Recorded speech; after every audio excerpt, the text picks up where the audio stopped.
Grind don't stop. Grind don't stop. Grind don't stop. Grind don't stop.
Grind don't stop.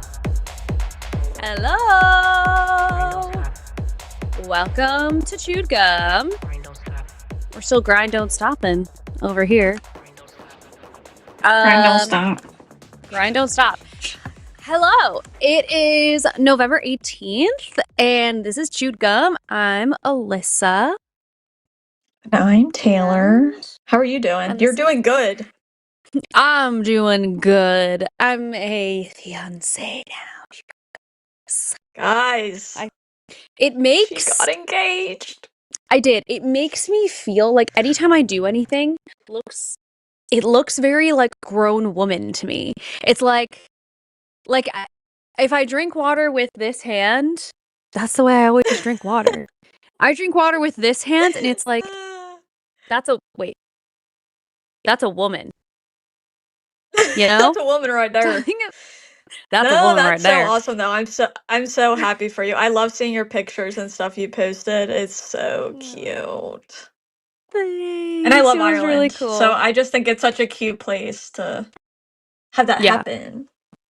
It was beautiful and really fun. I wish we had better weather, but it was so fun. And it's very hard to surprise me, and he managed to surprise me with like most of the entire plan. I love that so much. What was the it was like a movie thing? What was that? Yeah, so the hotel that we were in had like a movie theater in the basement of it, like a little cinema, and he rented out the cinema and asked my sister and one of my best friends for like what my favorite movies were, and there was one that overlapped, and it was First Wives Club, which is I've never seen actually that. Okay, so First Wives Club is it's about three women whose husbands all dump them or divorce them for younger women. So he was like, oh, that's actually really funny to do that for like an engagement thing. So that's what he rented out the cinema, and they played First Wives Club, and it was really fun. Oh, That was a good time. that's so sweet. Yeah, it was That awesome. was so It was cute. awesome. Yeah, and I did like, as I was going through that whole weekend, I was like, this is not the main thought that I'm having, but it did cross my mind that there's going to be some person who calls Chewed Gum who's going to be very upset about this. Who's going to be like, you? Oh, wait, because they're a hater or what? Yeah, because they're haters. And it's always like, getting called names on the internet all the time. But then knowing that, They no tend one's to. going to They watch you also. 304. Whatever. Wait, what is that? What's 304? Oh, 304. Is that spelled Yeah, it's hell or ho. something? Yeah, in like Oh. calculator language. Oh my gosh. Okay. Yeah. That's so like So middle school. Wait, what I was gonna say is they get really mad if like women online that they hate are like in a committed relationship. They get really mad. And it's funny because, well, like number one, I don't measure my value based on like dating or being married to a man. But second of all, it is funny though when they find out, because then they get mad. They'll say stuff like, well, he'll divorce you soon. It's like whatever makes you feel better.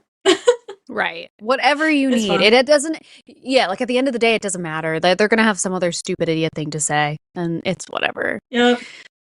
Um, but anyway, this is Chewed Gum. We talk about purity culture things, and we talk about I don't know. In my over a year of doing this show, I have not found a way to streamline exactly what Chewed Gum is. But purity culture is like the biggest thing I think that we talk about. And the title of the show today is God Just Pretend. So hopefully we get some really good theists who call in. Our comment warriors and whatever. I would love if you would call in and tell us why you're a theist, why you believe in God. Do you think that women need God? And if you want to call in and tell me why you think I'm a whore, please feel free to do that. By all means, no problem. That should always be your opener. Yeah, exactly. And super chats of $5 or more will be read at the end of the show. We do have a bunch of lines that are open. So if you've been wanting to call in and you've been waiting for a time where it might be easier to get through, then this is a really great time to do that. Thank you for the congratulations in the chat. Y'all are so nice. And I was like thinking to myself, literally today on my way home, I was like, chat's gonna be so excited about this because y'all are real ones. Anyways, shocked. so okay. I was shocked that you were like back here after the trip. For some reason, I assumed that you wouldn't be on like this Tuesday, but I'm glad you were. That's exciting. I don't like very long trips, honestly. Mm-hmm. Like I can't. I need to like be in my own house. Like I miss my dogs. I miss like being in my own schedule. Like I can't be like the time change was killing me, and it was not even that much. It was like, well, I mean, it was like 5 hours, but like last night it was 10 o'clock, and I was trying to stay up a little bit, and I couldn't. I was like, it's 3 a.m. in Dublin. Like I can't do it, and it was just brutal. Yeah, and yeah, it was too much. We will read our whole line schedule after our first call, but I wanted to remind you that we have LineCon coming up this weekend. And Luxander, who is our wonderful producer today and most other Chewed Gum days, is going to be speaking at LineCon this weekend. And you can find information about that on our Patreon. $15 to attend the live talks and Q&A, and $5 to see the video on demand afterwards. Those are the Patreon monthly membership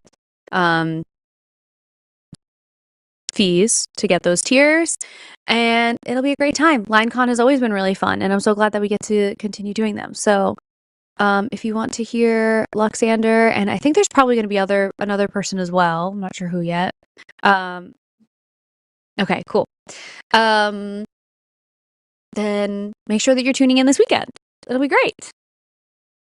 And yeah, what did you do this weekend, Taylor? So one of my besties had and it was really cute because she is like the best hostess I've ever seen in my life.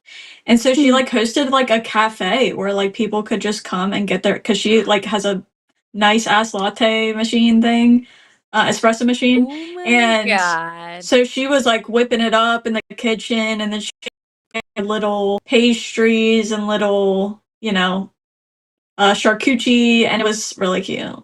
I really liked it. But I was like telling her, I was like, I feel like this is an art. She also had like to-go cups that like had her own little like thing on it. I was like, damn. Oh my God. This is beautiful. I love attention to detail like that. That's so awesome. Me too. And I love going to them because I like just cannot do it. So they seem fun in theory to plan, and in reality it's like the attention to detail is what makes it magical. It's like when you go to Disney, right. The attention to the details for everything is what makes it such a magical experience. Right. I don't have the energy anymore to do that. Wait, when did you get really back? Nice, though. I got back last night. Oh my God. Okay. Yeah. So are you dead right now? I'm sleepy for sure, but honestly, a big reason why I'm so sleepy is because I forgot to take my Wellbutrin this morning. And then I was like, Oh my God, I know. And I was like, this could go one of two ways. I could be really tired and brain foggy, or I could be like ADHD central and it'll make for a really silly time. So I'm hoping that we end up in that territory, but in the event that it feels like my brain is not what it normally is, that's I that's got the you. I reason, got you. you I know. got you. Gotta keep up on So that Wellbutrin. It'll get you. that welly, I need it. Also, we'll get to calls in just a second, but you've been going OD on YouTube and it's been awesome. Did you do the third part of God's Not Dead? I like filmed it today, so I'll wait. Okay. No, I uploaded 3. I uploaded the Okay. third one, yeah, and the fourth one is the one I just There's a filmed fourth? today. There's 5, girl. There's 5, and I thought there was That's 6 for a crazy. second. I thought there was 6, but then it turned out that it was like a fan edit of like a 6th trailer, and I'm like, dead ass. This has a fandom. I mean, of course, That's everything has a fandom, but crazy. oh my gosh! So the fourth one gets so much worse. It's like way more MAGA than anything else. So can't wait to see. It's literally called "God's Not Dead for We the People." So that gives you a little Christmas. that gives you a little insight of like what's going on there. I also It's a good time. speaking of MAGA, I saw, well, first of all, and I don't want to make this like the longest intro ever, but it feels like so much happened over the weekend. The Epstein files look like they're actually going to be released, which is fucking I crazy. know. I'm I know. obsessed with this rumor that Trump gave Clinton a I BJ. already know I what you're think gonna that say. whether that's true or not, hysterical. Who cares? Hysterical. Who cares if it's Who true? cares? It's But real the to reason me. why it's real to me. It's real to me. Oh my God, as the day is long, that is real. That is factual to me. It's so funny. And then the clip of him saying, what did he quiet piggy to one of the Yes. journalists? I think Yeah. I've yet again hit the line of like, if you still think that he's a good person, I think you're a bad person. I just like Right. can't. And then, What is his redeeming quality? right. And then we have like Megyn Kelly being like, well, you know, Epstein actually wasn't into kids. Like he just liked 15-year-olds. And it's like, what is happening? It's so like it makes my stomach like it literally makes me sick. Like when I see that Yeah. shit online. Yeah. Yeah. It's just like, come on. But Oh no. but I moved am to my other disc. But I am Sorry. worried that like them changing their tune on releasing the Epstein files like really really quick makes me like hesitant. Like you know what I mean? What the fuck is going on? And like why are they suddenly okay with it? I don't know. We'll Yeah. see. Yeah. I know. We'll see. I'm hoping that I think they got all of the votes that they needed to, yeah? I think to actually release them. I have to check. I'm a Yeah, little it behind just on all of my news things. I think the last thing is Trump has to like sign it. I think that's it. That's like the last step because it passed the Senate and now it's going to him. Yeah. Well, okay, but then if he doesn't sign it, then are we just not going to see it? And if he does, well, no, I we don't could know. like have another vote, and I think if like I can't remember if it's like 60% it or has to be something. yeah, and Okay. then that would over him, which I think he knows that would happen if Hmm. he refused it. We'll see. Yeah. Wow. Okay. Well, this will be an interesting week. Yes. It will. Okay, should we get to some calls? Should we get to some Yes. calls? Where should we begin? Alexander, what do you think? Start with Sarah because she called before and waited a long time and didn't get on. Amazing. yeah, that's right. Great call. Last time. Okay. Right. And we love Sarah. Okay, let's pull in Sarah. Hi, Sarah. Hello. How are Hi, you? Sarah. Thanks, Lux, for the putting me first. Appreciate it. You bet, boo boo. No, I'm good. I'm good. I'm also super tired because I ran out of my insomnia medication, so I feel like a zombie right now. But it's okay. Ugh, I'm so sorry. It's so brutal when that happens. Yeah, and I'm taking melatonin, and it still is not working. So I'm like, cool. Okay. Well, hopefully you get it back on track very soon because that's the worst. I've had insomnia before and it's horrible. Yeah. But you wanted to talk about advocating for yourself and living at home and all that kind of stuff. So tell us more. Yeah, so I know one of the previous times I called, I talked about getting my parents to be okay with me traveling to see my boyfriend, and I did go on that trip, and it was a success, by the way. So that's a little update on that. That's And he's awesome. actually coming. He's coming here for Thanksgiving, actually. So that I Oh, was good. surprised that they're letting him Exciting. come here. Yeah. Oh, that's so awesome. awesome. That's progress. Yeah. Yeah. But we're still not progressing in terms of like my finances. Like my dad is still on my credit card bill or my statement. I don't know, words are hard because I'm sleep deprived. But he is still on it, and he had told me that he was going to stop highlighting like charges he wasn't sure about, but he has still continued to do that. And then I call him out for it, and then it starts a whole argument. So I'm here like, how do I advocate for myself and call him out when he's doing stuff like that without it turning into a screaming match? Because I hate confrontation, and I will start crying, and then I get taken less seriously when that happens. So Yeah. yeah. So these are charges on your card that he's monitoring, or are these charges to his? It's my card, but we're just both on it. Got it. Okay. So like it's not I think like does he have any say over where the money goes? Not really, no. Like is that Okay. So then the reason why I ask is because if it's something where it's like money that you share or that, it's an account that you share, then that's one thing. Then you can have a conversation about like, let's talk about a budget, and then within that budget, I don't really want to have to like talk about my individual expenses. But if it's not one that it's not his money, you have two options. I think is either getting your own account, which is pretty easy to do, or you can have a conversation, or like, and get your own account / take him off of that account. Or you can have a conversation with him that is basically like, I'm not open to feedback over my finances.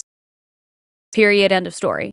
And if you want to have a conversation about what my financial situation is, then you can ask me if I'm open to that conversation, but on like an ongoing basis, I'm not open to feedback about that. And if he starts that conversation, that like language is really powerful. And I think if he starts that conversation, I've done this to people before, you just in the middle of it, just say, I'm not open to feedback about that.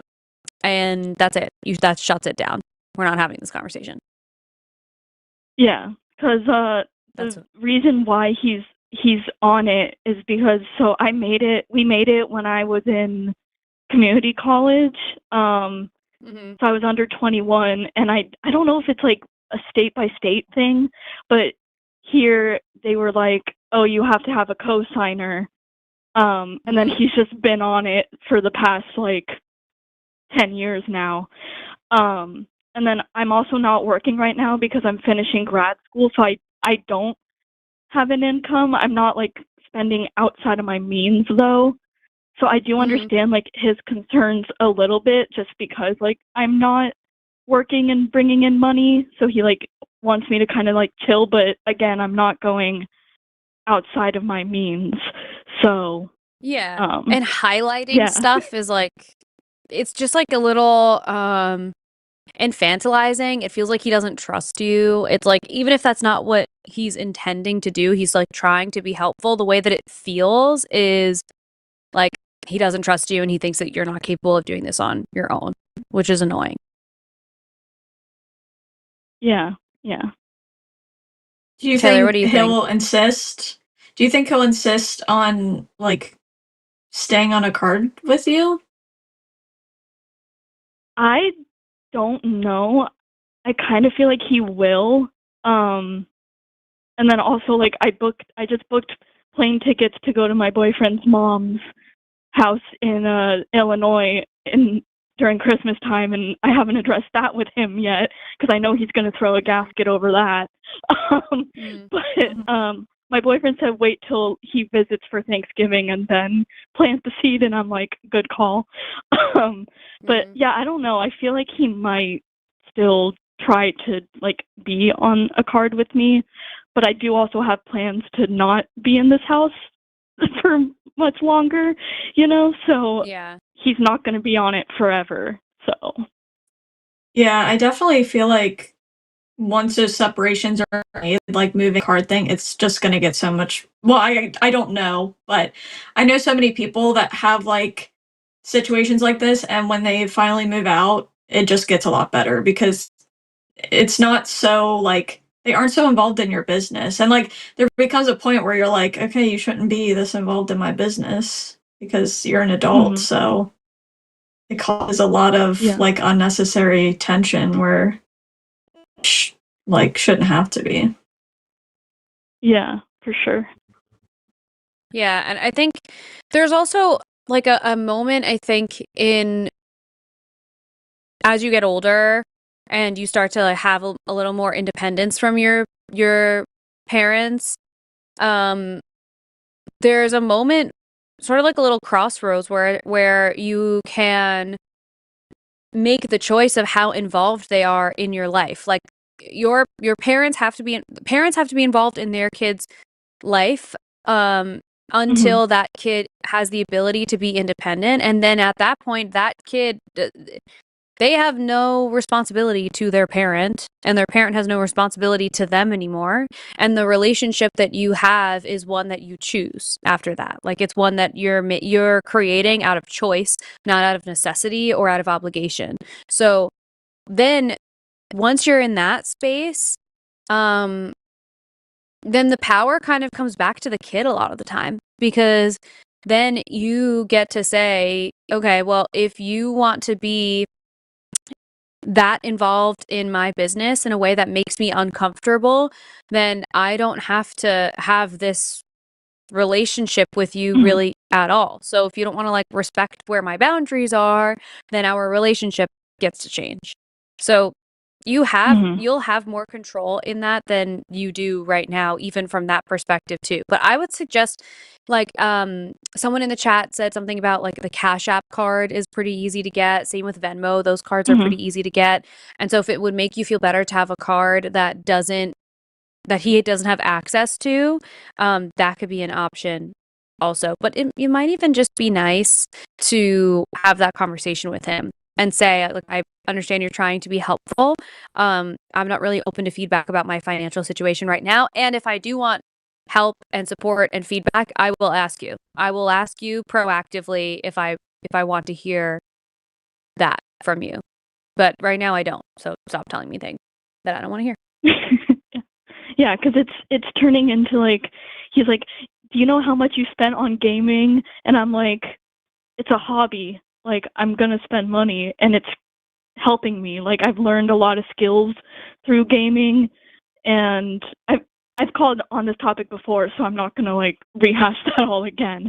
But yeah, like it's turning into like stuff like that where he's like, okay, but you're spending this much on this, and I'm like, and like I have the right Yeah, to, and you're an adult. You know? And you're allowed to spend your money on anything that you want. That's the fun part about being an adult. Right. Yeah. So I think Yeah. there's like a point where parents have to like come to terms with the fact that your decisions are not really that influenced by them anymore. Like you can actually do whatever you want because you're a grown up. Yeah, and at some True, point they're gonna have to let it go, like eventually. And I feel like they should know that time is probably coming sometime soon. Do you think so? Yeah, yeah. Yeah. I think he's in Yeah. denial about it, but I think deep down he knows that it's coming. He just doesn't want to think about it. Right. But Yeah, it's like growing pains. He's experiencing growing pains of having an adult child. Yeah, that's a good way to put right. it. Yeah. So Empty nest yeah, or I whatever they think call it. yeah, emptiness syndrome. Yeah. So like maybe have a conversation with him. If he's the kind of person that you think you could have a productive conversation with, then have a conversation with him so that you give him the opportunity to like shift his behavior. But if you think he's not really going to respond well to that, then get like a Cash App card, a Venmo card, something that like is not going to be terribly difficult to get, not too difficult to manage, and will not be like a huge impact on your credit score. And yeah, and then take it from there. And also if you're in the beginning of your financial like literacy journey, oh my gosh, Bonnie, you guys know my dog Bonnie. There's a pillow, or not a pillow, there's a balloon on my bed, and she's like freaking out looking at it. Oh, that's very funny. Anyways, sorry, that distracted me. But yeah, if you're in the beginning of your like financial literacy journey, one thing I wish I did in like my 20s and I didn't do was really learn about finances. I wish I really understood like the impact of APR and credit scores and all that kind of stuff. Like I didn't really learn that stuff until I was 30-ish. And even now I'm like very much still learning. And so, you know, anything you can do to also just boost what you know would be helpful, just person to person. Yeah, for sure.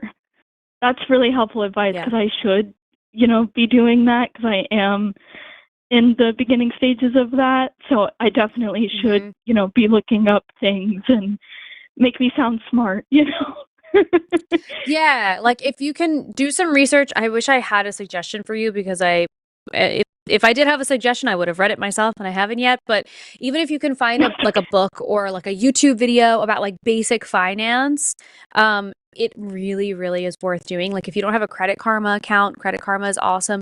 Like someone in the chat said, if you don't have an income, you might be limited to a card that doesn't require a DTI ratio. And I'm like, what is a DTI ratio? Debt to income ratio, which now I understand. Oh, But it's stuff like that where it's like I would like it took me like that's not, no one learns that and no one teaches you unless you seek out that information yourself. And it's so Right. oh my God, like you really can't I can't underestimate how helpful it is to know how finances work, personal finances work. Right.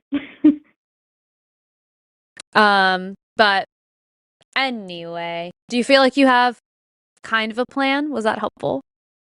Yes, very helpful, as always. Okay, awesome. Taylor, do you have any other thoughts?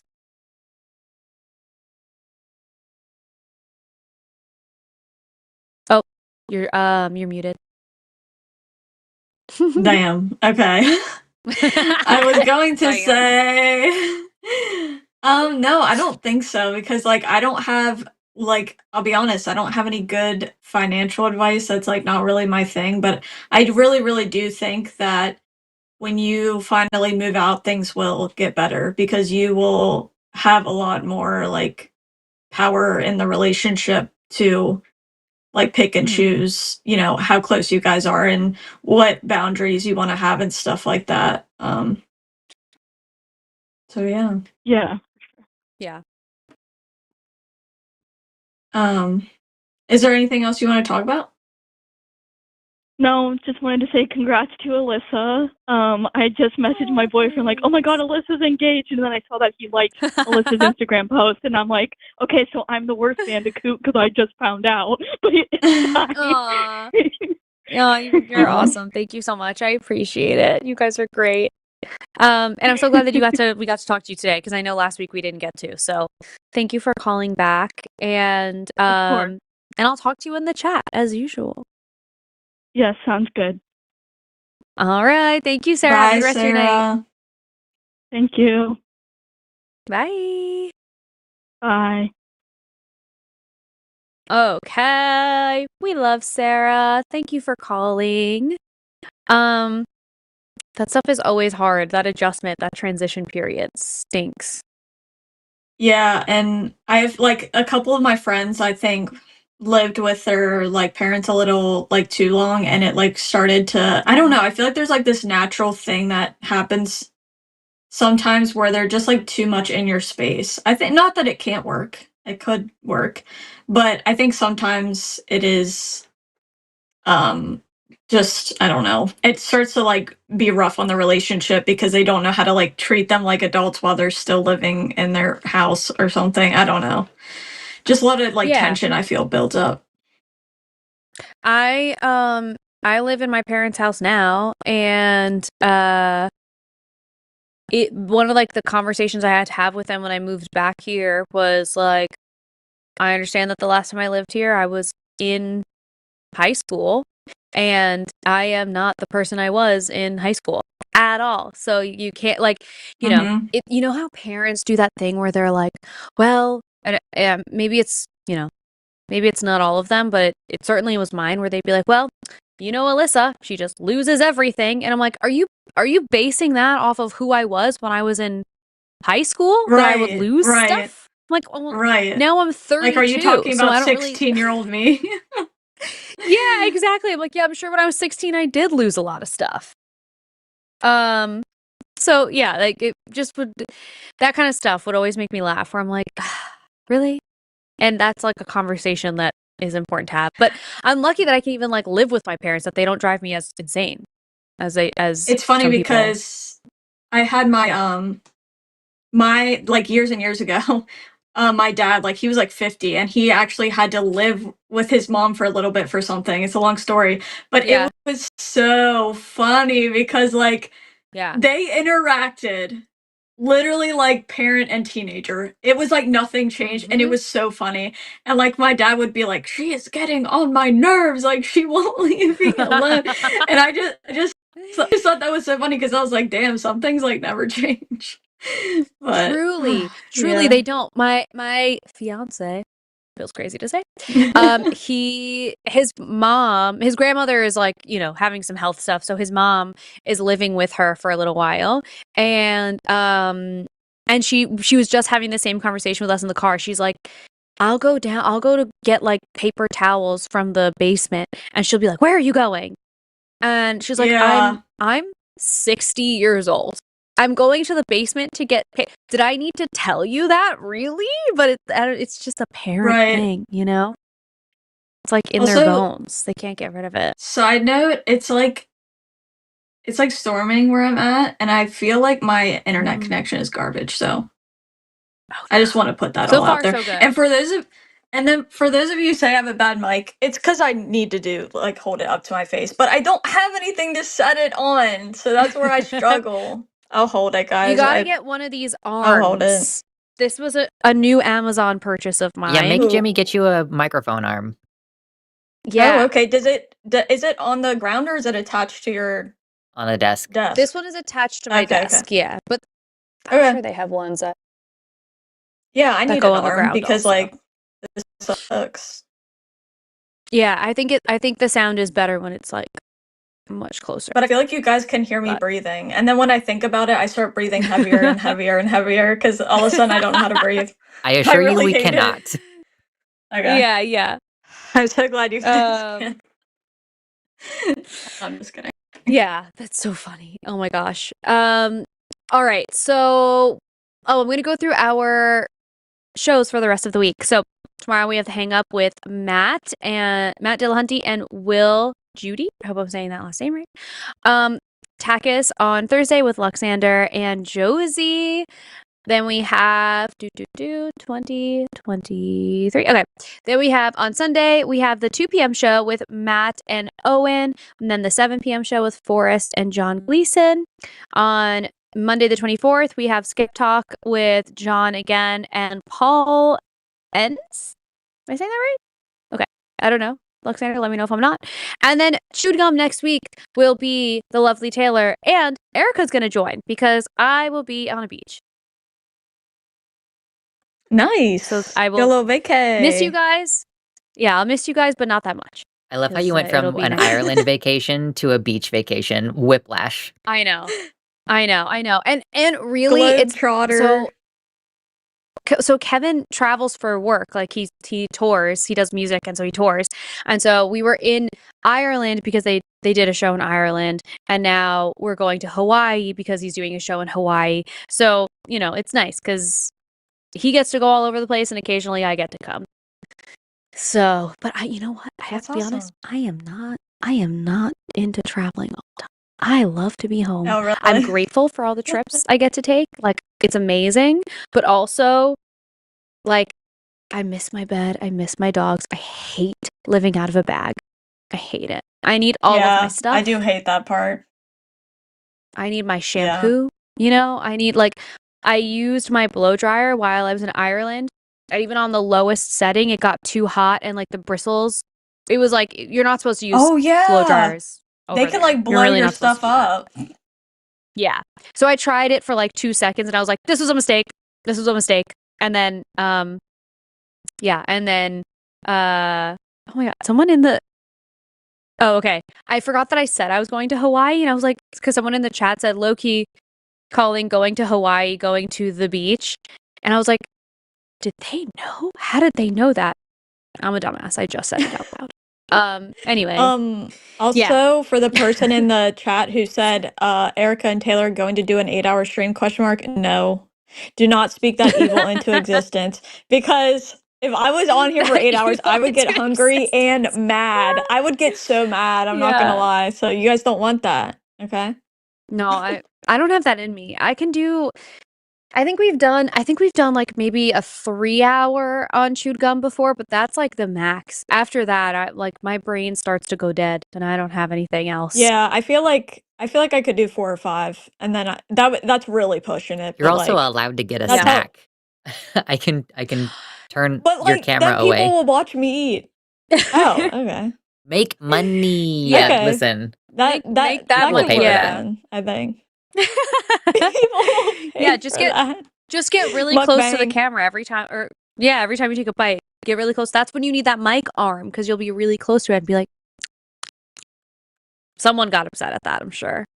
It's funny because that's like the one type of ASMR I do not fuck with for some reason. But yeah, Yeah, maybe one day. I get it. I really do. I deeply understand. All right, should we get to some more calls perhaps? Yes. Okay. So let's see. We have another follow-up from a previous call. Maybe we'll do one more in between so that we have, some like breakup of previous callers. Maybe let's pull in Michael. How do we feel about that?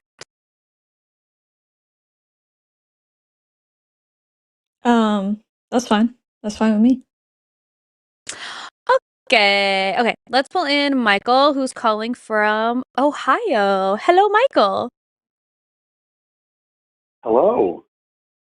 Hi. How's it going? Hello. I am doing all right. Thank you so much for taking my call, and congratulations. I feel like it's, Thank you so got to say that. I'll start with that.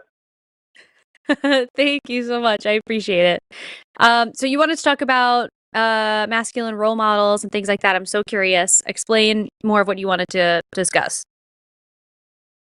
Yeah, absolutely. I guess I'm looking for some, I don't know, advice or maybe corrections on my own thinking to try to help me, because to kind of give some context, like when my wife and I try to discuss like manosphere type like actions and men who think in that way and talk in that way. Like, I don't feel like it's necessarily a helpful conversation because we both just get very angry about it. And I struggle to like even really think about like how I can talk and discuss these topics. So like, for example, when I hear this conversation happen fairly often on the line, and I've heard it in life before, where like guys trying to talk about feminism as if it's like this incredibly confusing, like, how am I supposed to understand, like, you've taken away my masculinity? And it's like, hey man, just treat people equally. Like, I don't know how else to have this conversation with you. There's this mindset of like, there's no positive role models. Like, I don't know how to act as a man. Like, I don't know how I'm supposed to like behave. And it's like, buddy, literally just don't be sexist. Like just don't be like hateful. I don't understand like what other, like where's the confusion coming from? And I just struggle to have these conversations. I know that you have them a lot more than, someone like I do. And like, I don't know how to approach these conversations, I guess. Well, I think where the disconnect is a lot of the time is for you, what you're identifying as like, just don't be an asshole, and just treat everyone equal. I like your perception of it is so different, because I think a lot of the time there are people who are in that like manosphere space, and they truly genuinely think that women are like not capable of doing certain things, and think that they're like not as smart and not as emotionally stable or whatever it is. And so like, I think from their perspective, they are treating women in a way that makes sense to them. So like, it's sort of like, I struggle with this conversation a lot with people who are super, super MAGA too, where from their perspective, they're getting brainwashed with all of this information that Trump's economy is great, and that his the way that he treats women is actually perfect. But they're being so brainwashed with information that like what the world that they're experiencing is like completely different than ours. So that's a part of it. But when you have the conversation with your wife and it becomes like, it's hard to have that conversation because there's like anger involved. How does that go? Like, angry about what? Oh, just frustrated and angry at like the mindset of people who legitimately, like, not angry at each other, like angry at like, okay, we just get so frustrated hearing these things from people and just kind of having this like utter disbelief of like, what are you even talking about? Like, I don't, and so it doesn't end up being super productive because both of us are just kind of like throwing up our hands like, I don't know. I legitimately don't know. Like, Yeah. I feel like it's funny because me and my husband be talking mad shit, like, and getting worked up all the time and like talking about politics all the time. But I feel like one thing, like, sometimes we'll like go like on dates or something and be like, all right, we're not talking about politics just for like a couple hours, because it get like, if you ruminate too much, like too much, it's like just exhausting. But I also feel like when it comes to that topic specifically, I'm almost used to it because my entire life I was surrounded by people who thought that was like the God-given system of things. Like, they legitimately think that God put men above women, and that like women by quote unquote nature are supposed to submit and basically be like a second-class citizen. And so I feel like I'm a little desensitized to it, but I will say, like, the red pill stuff specifically, it's hard for me to learn at all of it, because it is like, that one's like more, I don't know what the word is. They're both equally as bad to me, but that one's like, I mean, the whole thing is like getting in people's faces and trying to humiliate women and like stuff like that. So it's like hard for me to, I don't know. It's hard for me to even, I feel like I'm a bad person to talk about like controlling your anger with this topic because I feel like I get mad and I feel like if I see people like that, I don't watch them.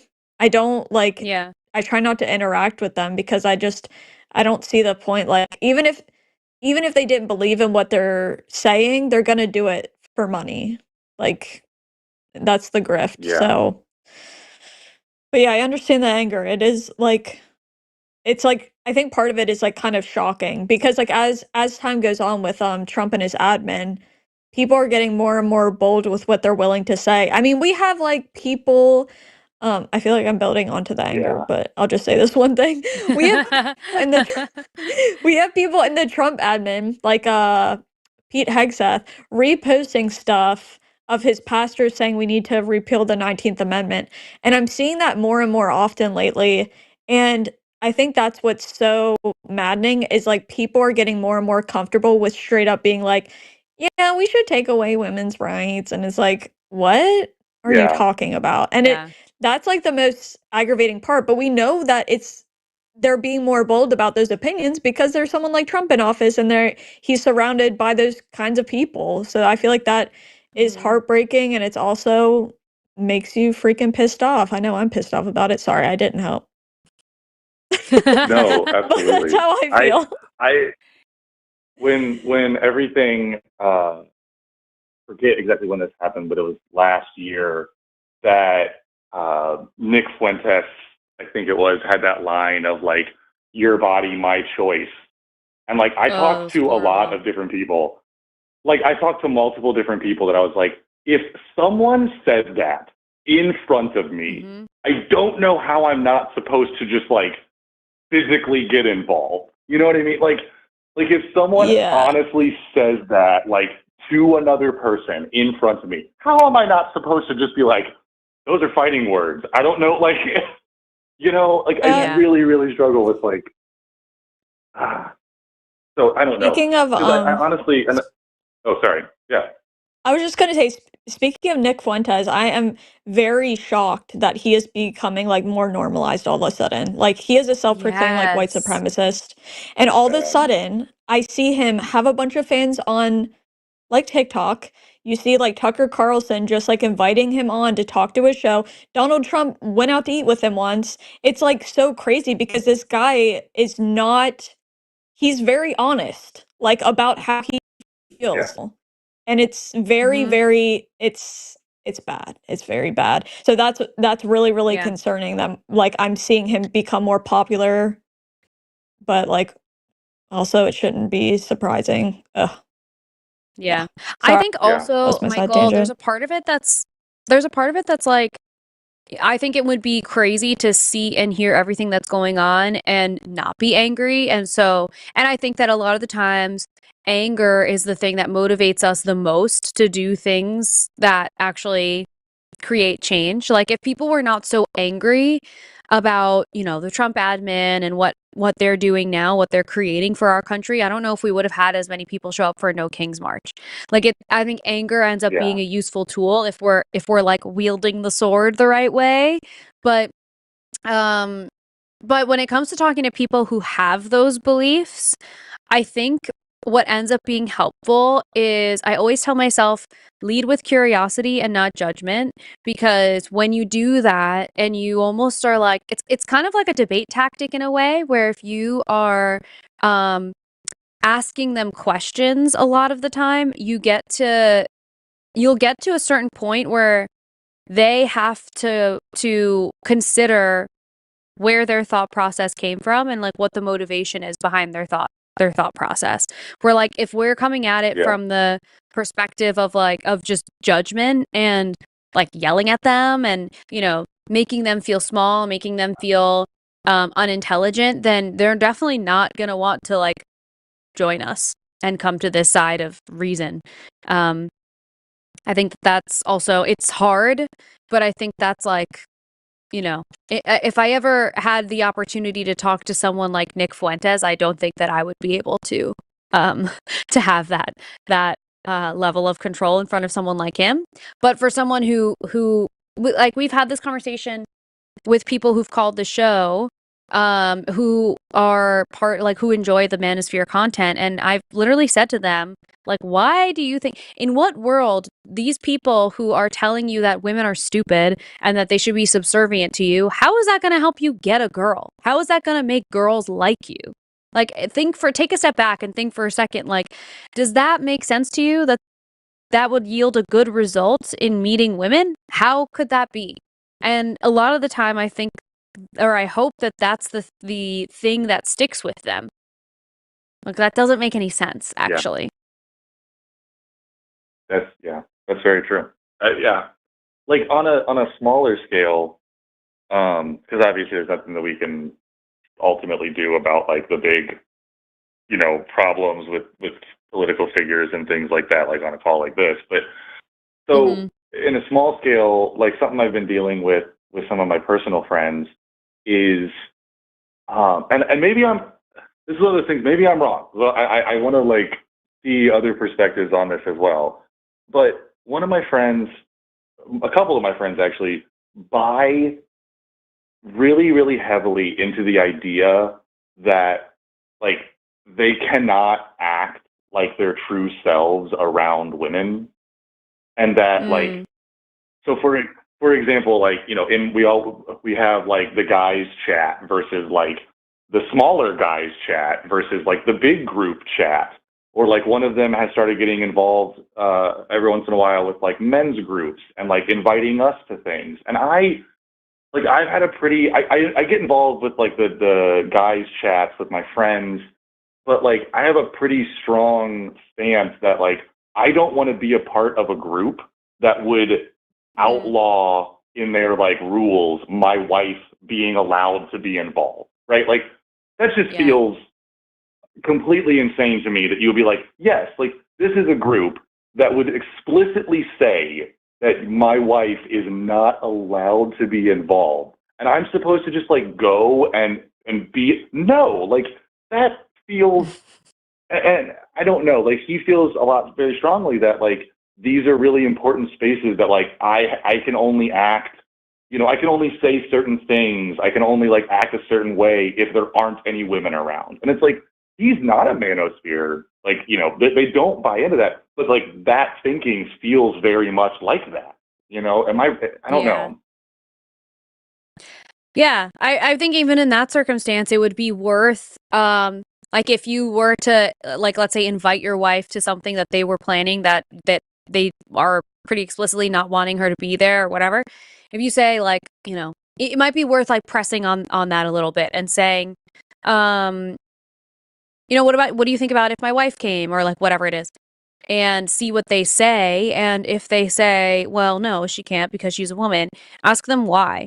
Like I've had that conversation too on the show, where sometimes it's helpful to just like drill down on the why for why people believe the thing that they do. Because if you keep drilling down and say, okay, well, why do you feel like she's not capable of that?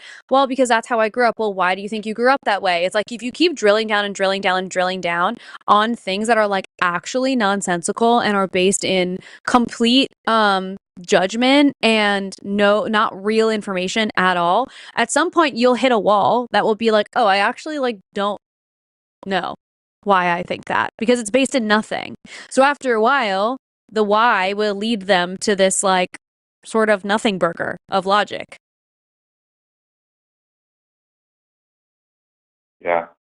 So that might be would you agree that, would you agree that that kind of thinking of like, because they always go to this idea of, like I said, like not being able to kind of act like their true selves, around women.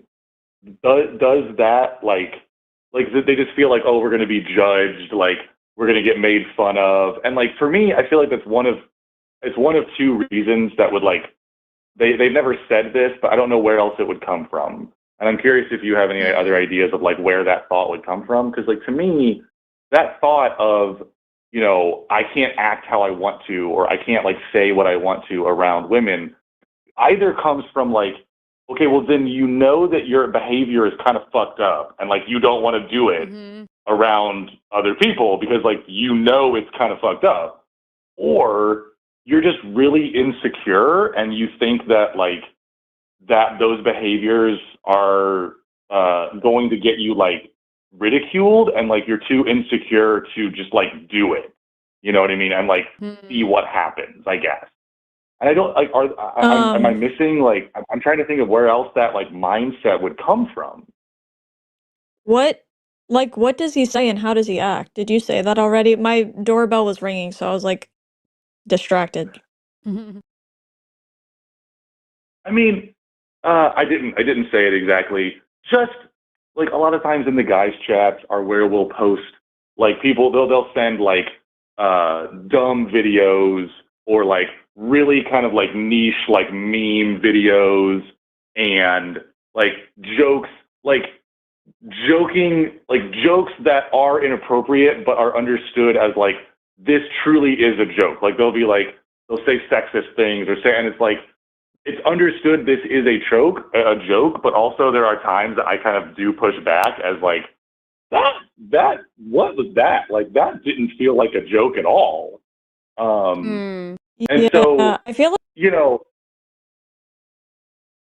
sorry, yeah. I was just gonna say, I feel like sometimes like if people like are constantly joking about that kind of thing, I feel like it slowly is like not a joke. I don't know. That's just my like experience. Yeah. I feel like kind of like I feel like sometimes people do this thing where they're like testing out their environment of like because I don't know, like that's I guess I get annoyed by that because we hear that happen all the time in like with Trump and politics where like somebody will say something really fucked up Right. and everyone will say it was a joke and it's like but like who's laughing? Like I don't know. It's just Yeah. I feel like if that's something they're joking about a ton, I would be like, why are you doing this? Yeah.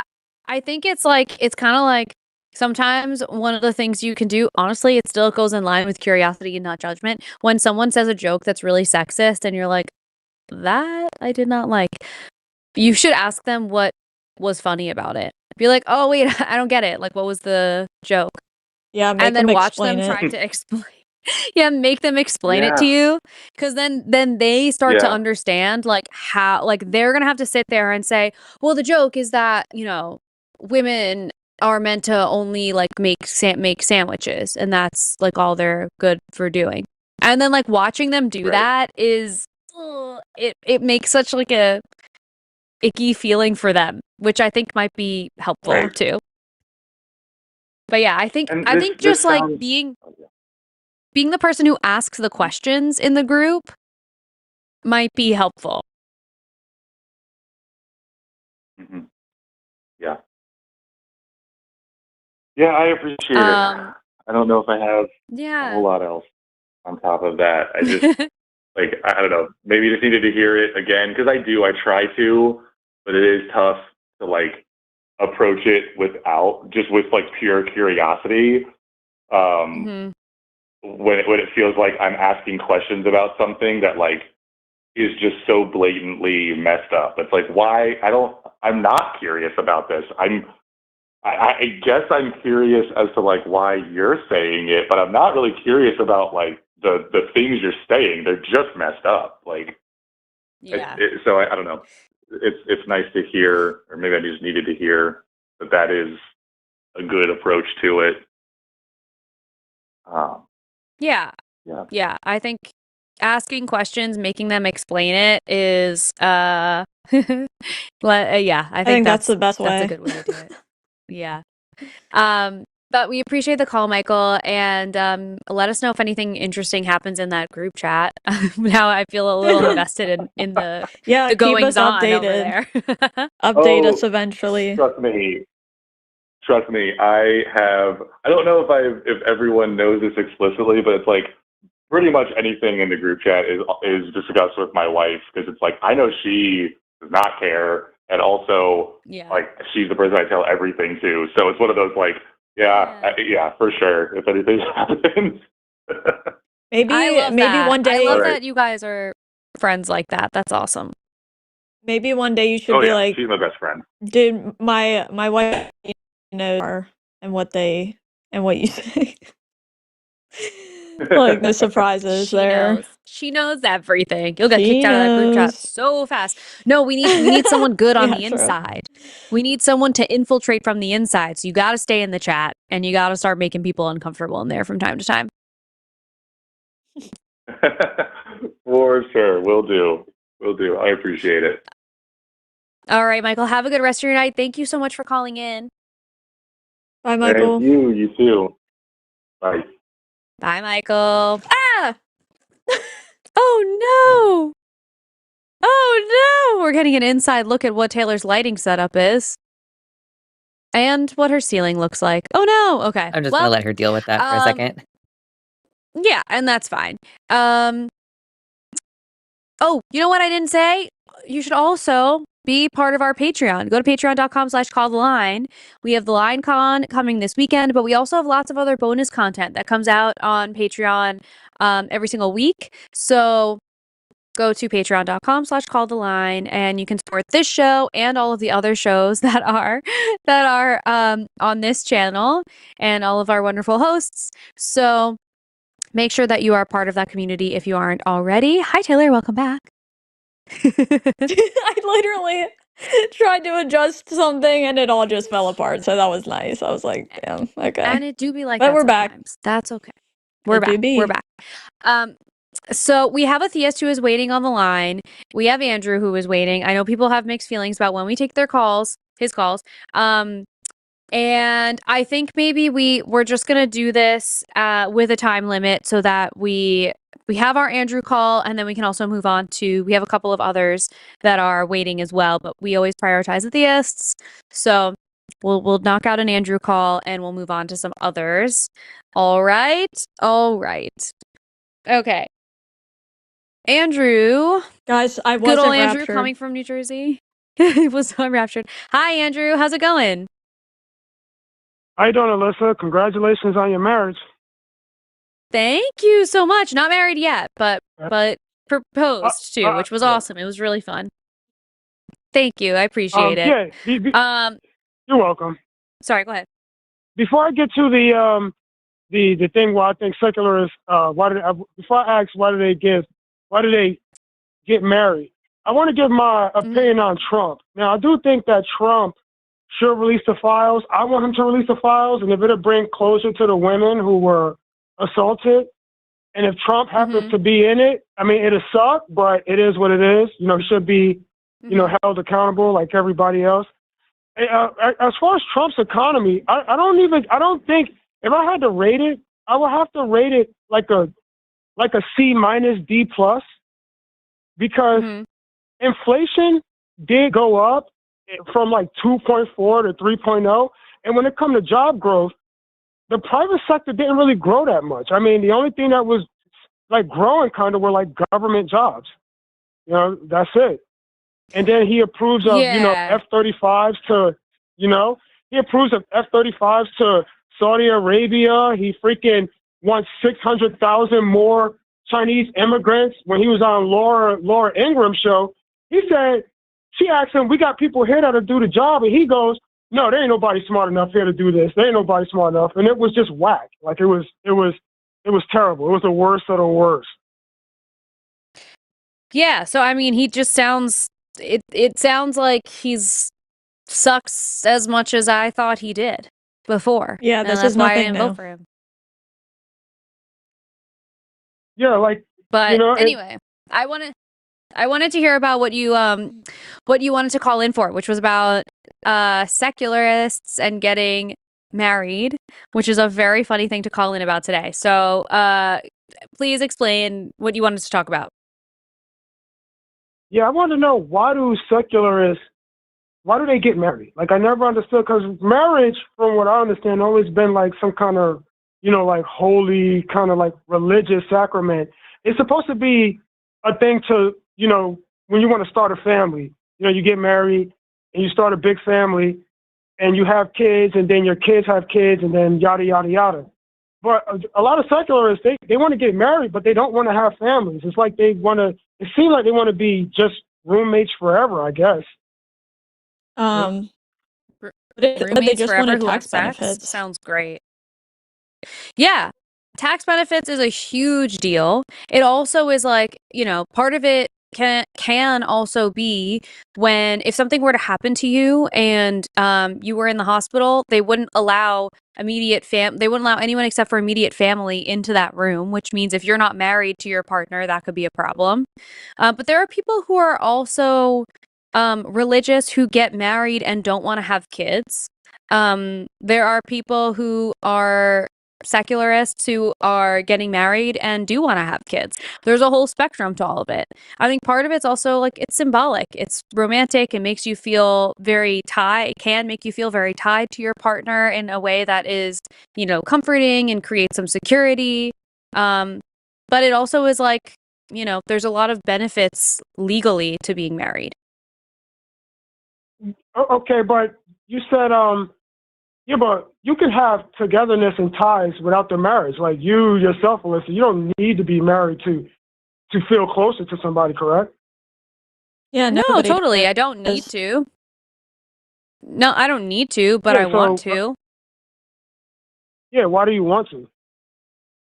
because it's fun and I I love like the my tax breaks. fiance a lot. Yeah. And it's fun and I Are you, want to be, committed to yeah. my fiance forever. I mean, well, It's like so it's are you like are you I gonna be doing it don't like in I front of don't a? in front of a what? Oh, so like, are you like you're not going to be like before a priest, right? You're not like when they read the vows when No. they go, for better, for worse, for richer, for poor, for sickness and health, till death do you part. Because I know a lot of women don't take that stuff seriously. So, like, do you Just believe in women? that? Hello? Just women don't take that seriously? Well, I only say that because they divorce the most, like a lot. Hey, Andrew. Okay. Do you know that men Yes. leave women at higher rates when they get sick? Like women are way more likely to stay if the husband gets sick, but when it's the Correct. other way around, the man bounces usually. And these are like at high rates. Oh, I didn't know that. Yeah, it's sad. Guess they don't take the through sickness and health thing seriously. Well, I guess yeah, you might That be mu- right. that But must be a man thing. men, well, yeah, it might be a man thing, but women they divorce because Uh, a lot of times they just get bored, or they're not happy That's no not more. I never true. You heard no made man that up. say, "Yeah, I want a divorce That's a because I never." that's a made up fact that you're bringing to the you table. know, And also, men cheat on their wives all the time because they're fucking bored. it's actually interesting. I was watching this like I don't know what it was, like news segment or whatever about how women in red states are initiating divorces more often. And do you want to know the number one reason why? It was because they both worked, like they had to both work as like a income household, but yet the man still expected the woman to do all the so-called traditional stuff. So basically she had two jobs where she had to do everything around the house and she had to have a job. And that's what I hear.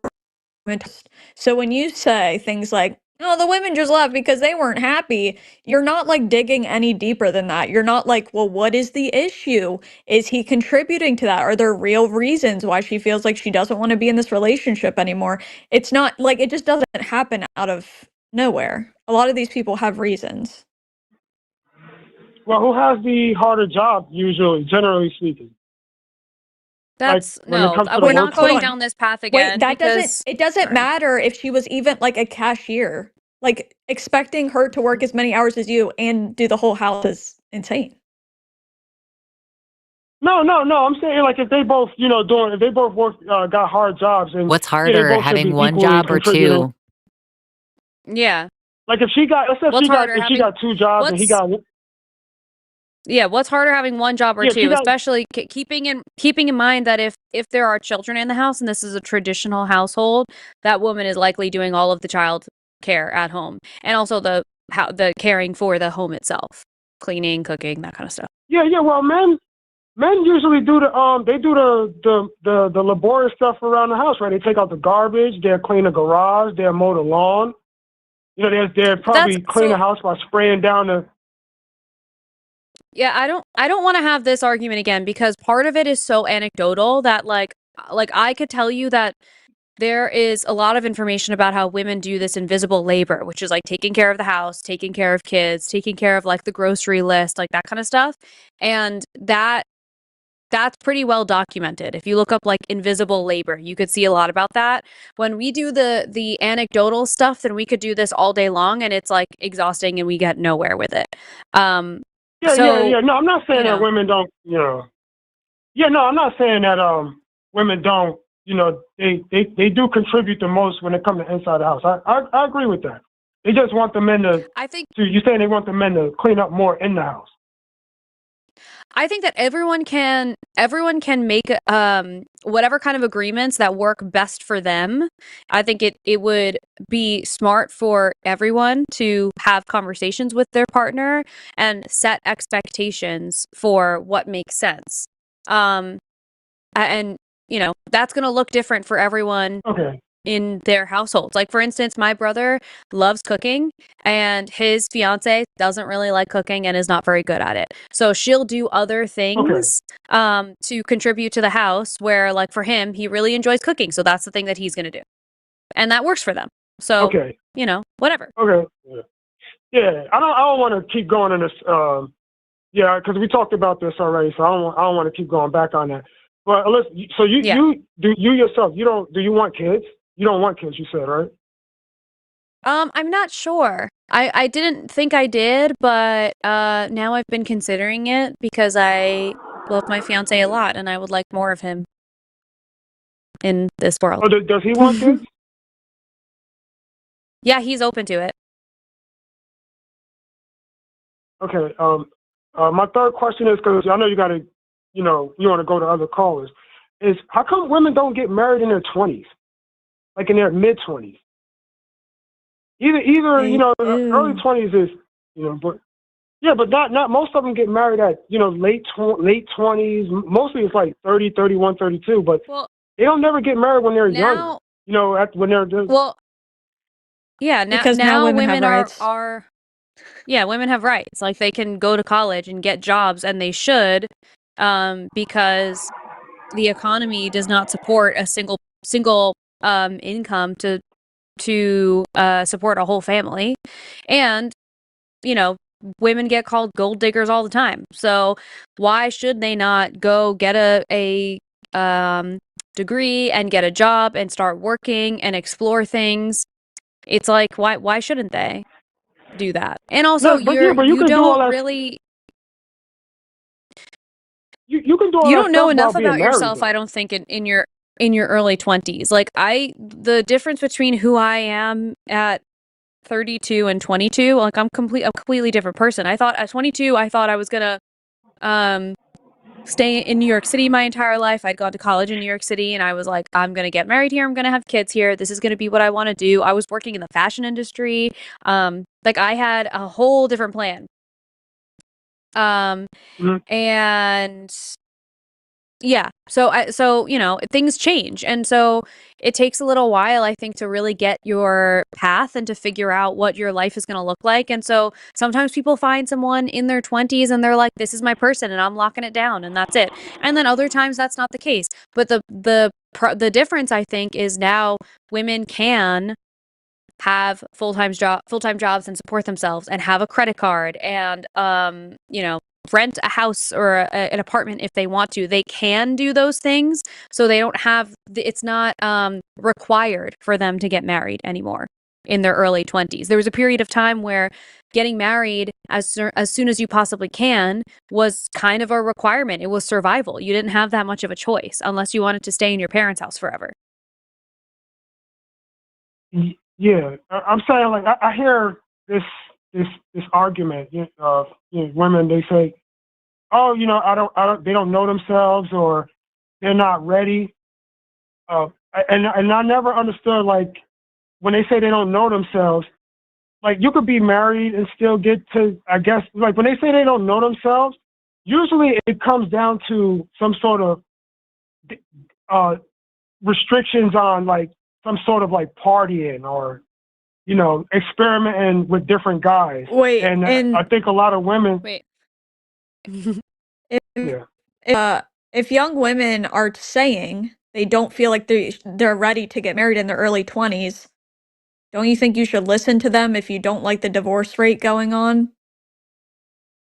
Yeah, no, that's what I'm saying. I'm saying I agree with that. So they probably I'm just saying, so we agree. We agree they should probably get married later in life because then they're more likely to be they know what they want, right? no, I think they should just change their behavior. Oh, okay. Right. Right. Yeah. Sorry, why do they need to change their behavior? Well, a lot of women have issues with lust, and I think they feel that if they get tied down to one man, it might not be sexually enough for them when they're in their 20s, when they're at their most like lustful. So that's why I believe that most of them don't want to. Okay, so you want to know what I think is interesting about you saying that is I have had debates with many times with people like yourself where they tell me that, you know, men can't help it when they cheat. They can't help it. It's part of their how do they say it? It's part of their evolutionary, like it's part of their biology. Like they just can't help it. They process things way differently than women do. It's like I've heard that argument a million times. I've heard people try I to disagree justify with that, sexual yeah. assault for that same reason. I also like that is not it's just you that's another like made up fact. Like there's no reason for you to believe that women are lustful in their 20s. Like that's just not true. And when people get married very young in their 20s, they are more likely to divorce. So I would rather they enjoy being in their 20s and explore and do the things that they want to do. Enjoy time with your friends, like enjoy traveling if that's what you want to do, or learning and going to school if that's what you want to do, or get work experience. Like actually do the things that you want to do. Be selfish in your 20s so that when it comes down to later in your 20s or your 30s or your 40s or beyond, whenever, and you find someone who is a good fit for you, that you feel sure about who you are at that time. Yeah, but that makes so much more sense to me than but you could do all that. You could do all that married. Like women, if they're married young, you could still go out with your friends. You could still go to school. You could still go to work. Like most guys are not. They don't care if they're women work. You know, most dudes today, they don't care about staying. That's because you know they going after dudes that are they're going after party dudes or whatever type You're party making guys. that I don't up. agree You with the don't know that manosphere. to be true.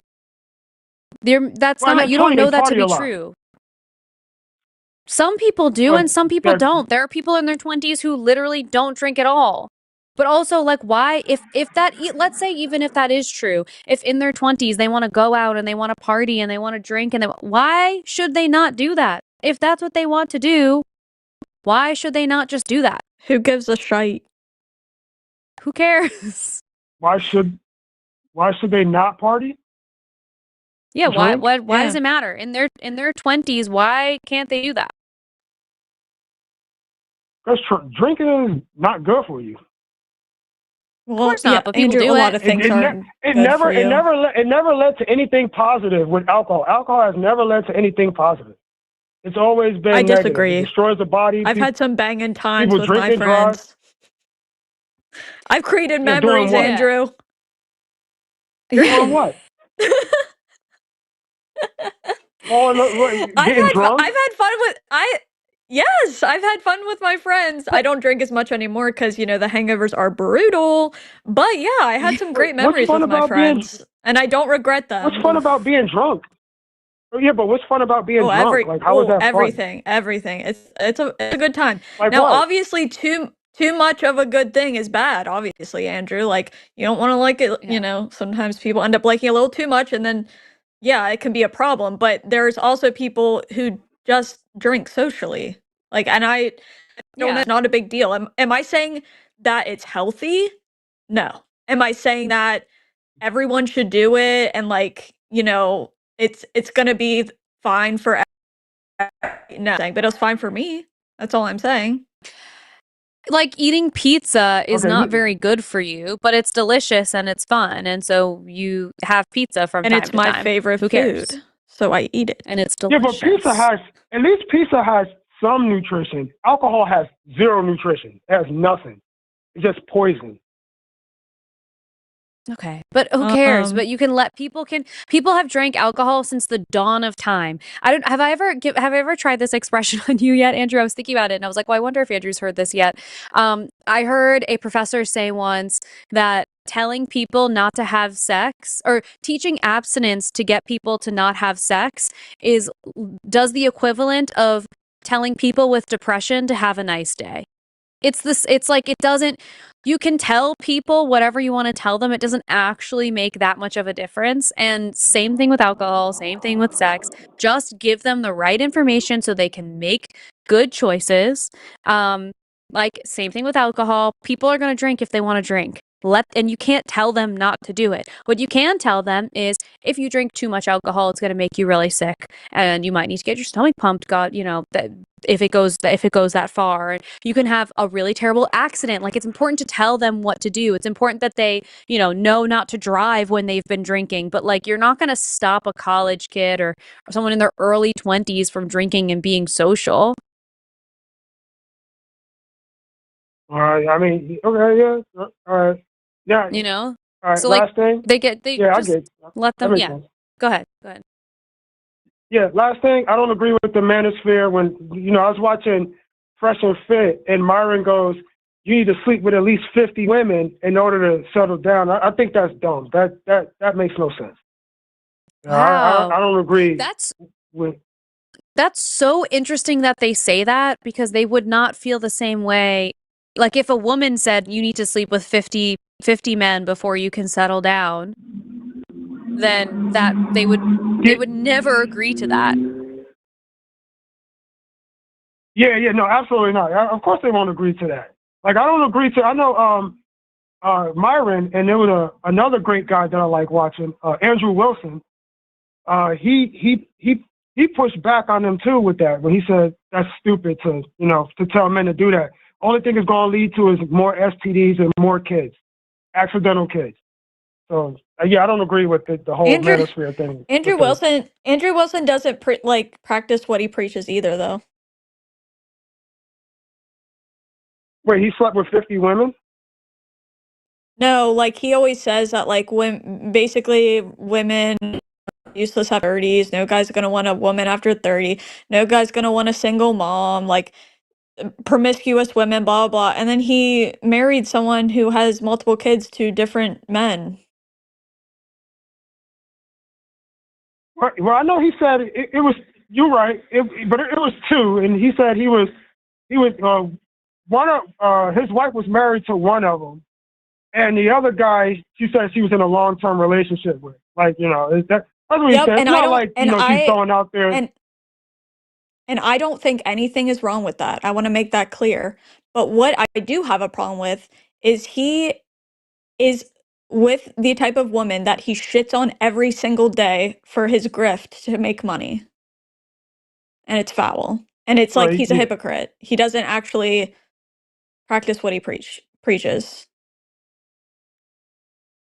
It's also, Andrew, so much of what they say is so judgmental and I can't understand why. Like, what is the purpose of them saying all of this crap? Like, why do they need to be so judgmental of everybody? Like, it just doesn't make any sense to me. Like, truly, if you personally don't want to date someone who has had 50 partners, then you don't have to, and you can keep your reason to yourself, and you can go find somebody else. It's like, why to come on the internet and tell people, especially knowing that you are influencing a whole generation of young people, and tell them that they should shame people for the partners that they have. It's like, that's not, I can't, and Andrew, you're a Christian too. Like, you know, one of Jesus's big things is that we are not to judge, and that God and Jesus and whatever will be the people who judge, and at the end of the day. And so, you know, No, the I don't get it. Andrew Wilsons of the world, like, they lead with so much judgment. It's just like not cool. No, I don't go out calling, just go out calling women derogatory names. I just keep it to myself. I just say I won't date no woman with 50 bodies. I keep it to myself. I don't just go out say, oh man, she been with X amount of people. Like don't mess with that. I don't do that. Well, but the people that you are watching do that. Yeah. You've also You've called me a whore before. I think I asked you. I think I said, like, would you consider me to be a whore? But you know. Yeah, I wouldn't come So, out like, if I don't saw know you. that I wouldn't just call you that. Yeah, but I think that if you are, that is a way to, that's a judgment that you're passing on me. And so you're still doing that. Even if you're saying it like in your head, you're still passing a judgment on them. And I think it's like worth looking at. It's worth saying like, okay, well, why do I feel that way? Why is it my business? And why does it even affect me? Like, why does it make me feel some type of way that this person wants to have, multiple partners? Like, why does that affect you? But anyway, that's what I've told you this before, and I say it on this show all the time, that like leading with curiosity and not judgment helps open your mind to things so that you continue growing and like you have a better idea of why you think the things that you think. So, that's always a good rule of thumb. So. But okay, I'm gonna get to our last two calls for the night. Thank you so much for calling, Andrew, and we'll talk to you next time. All right, it was nice talking to y'all. All right. Likewise. Bye, Andrew. Have a good night. Yep. Have a good night. Okay. Chat, you did it. You did it, chat. We did an Andrew call and you all survived. We're still here. We're still here. Okay, we have two more calls that I think we can get through before we get to super chats. Let's do our call from Liliana because she's been waiting very, very patiently for a long time. So I'm going to pull in Liliana, who's calling from Belgium, to follow up on a previous call. Hi, Liliana. Hello, can you hear me? Yes, we can. How's it going? It's been a bit of ups and downs. Tell us more. I don't know. I don't want to take up 2 hours of your time. But yeah, I'll focus on the things regarding the last call. So, okay. I have been experimenting a bit more with makeup, which has been a bit weird because, like, I feel best in like makeup that makes me look like very weird, so to speak. Mm-hmm. Like the normal standard tricks for makeup is like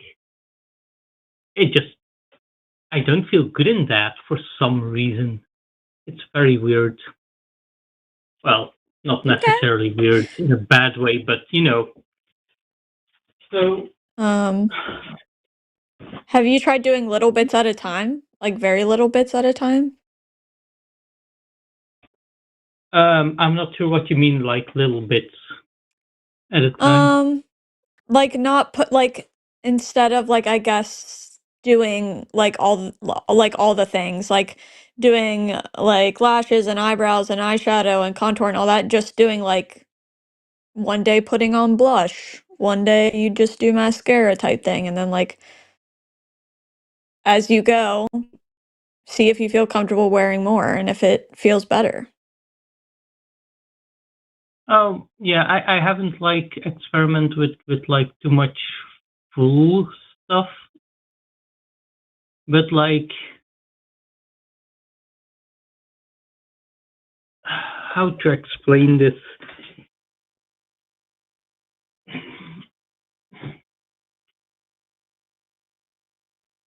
Okay, the simplest way I can explain this is I like it when my makeup makes me like less human than more human.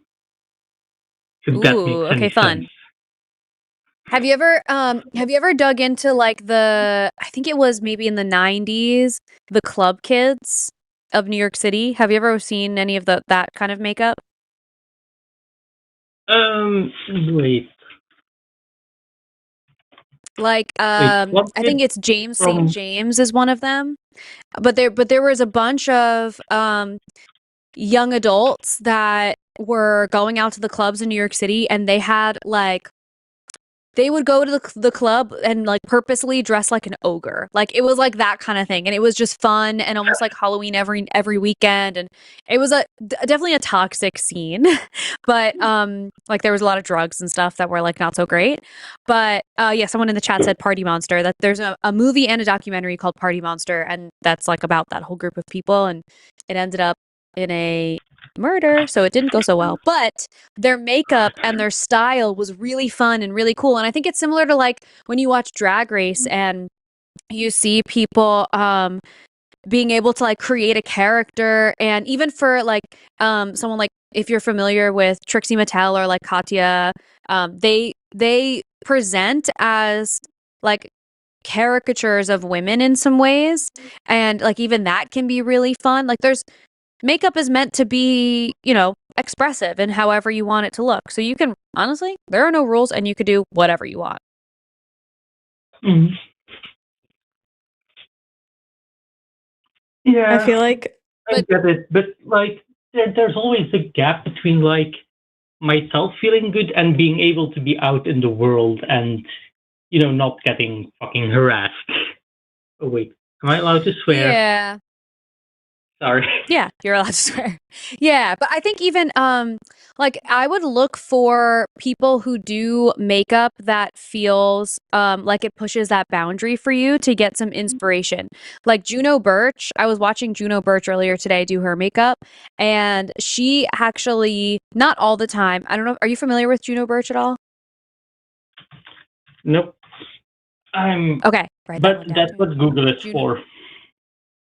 Yeah, Juno Birch is a trans woman, and she also does drag.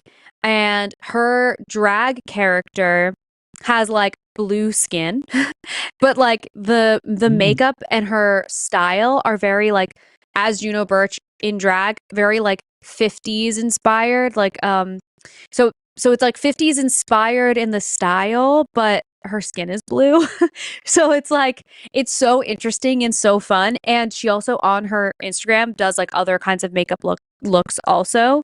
So I would, if I were you, I would go through the like RuPaul's Drag Race people and just start like looking on Instagram to see what kind of inspiration they have, because the drag community is one that is so playful with their makeup and their presentation in that way that you can take like little bits and pieces of it into your everyday life. Like there's a way where you can do like if you for some reason I'm thinking about like colored mascara. Like if you had a mascara that was like turquoise and eyeliner that was turquoise, and if you were wearing like literally no other makeup but you had turquoise eyelashes and turquoise eyeliner, that would look so fucking cool. It's like a baby step into like being outside of regular makeup while also being able to like go to the drugstore or whatever and not feel like, you're going to be harassed, something like that.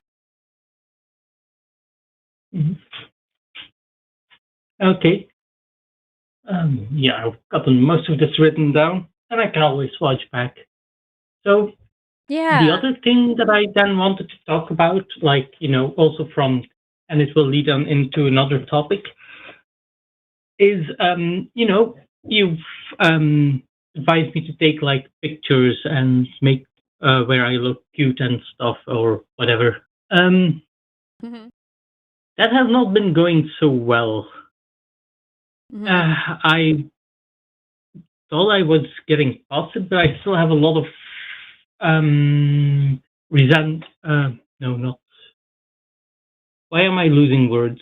Oh, lingering trauma, basically, Yeah. from, when I was a teen and, still in the closet and feeling very, very, very shitty about my, my appearance. My dad, he was an amateur photographer, so he, whenever there was something, he was always, taking pictures of everybody, including me, despite me feeling very bad about that, asking him to stop constantly, and he basically fucking ignoring that. And I don't know, I really don't feel comfortable, pointing a camera at myself. And this is probably something I'll bring up with my psychologist next time we have a open spot for something that's more long term. But it does get me thinking, how do we actually handle consent, but in that sort of situations, consenting to photographs, because it's always assumed that you will give your consent for that, and people just do it, specifically at parties and stuff. And how do you bring that up? And is that a boundary if it's something that nobody, that most people find a weird boundary and are not even considering as a boundary? I hope that makes a bit sense. My words can be a bit tangled. I think that makes sense. I think it's a very new thing that people are taking pictures of other people all the time and not asking. Candid pictures that's a very recent thing that people started doing, out at parties and whatever.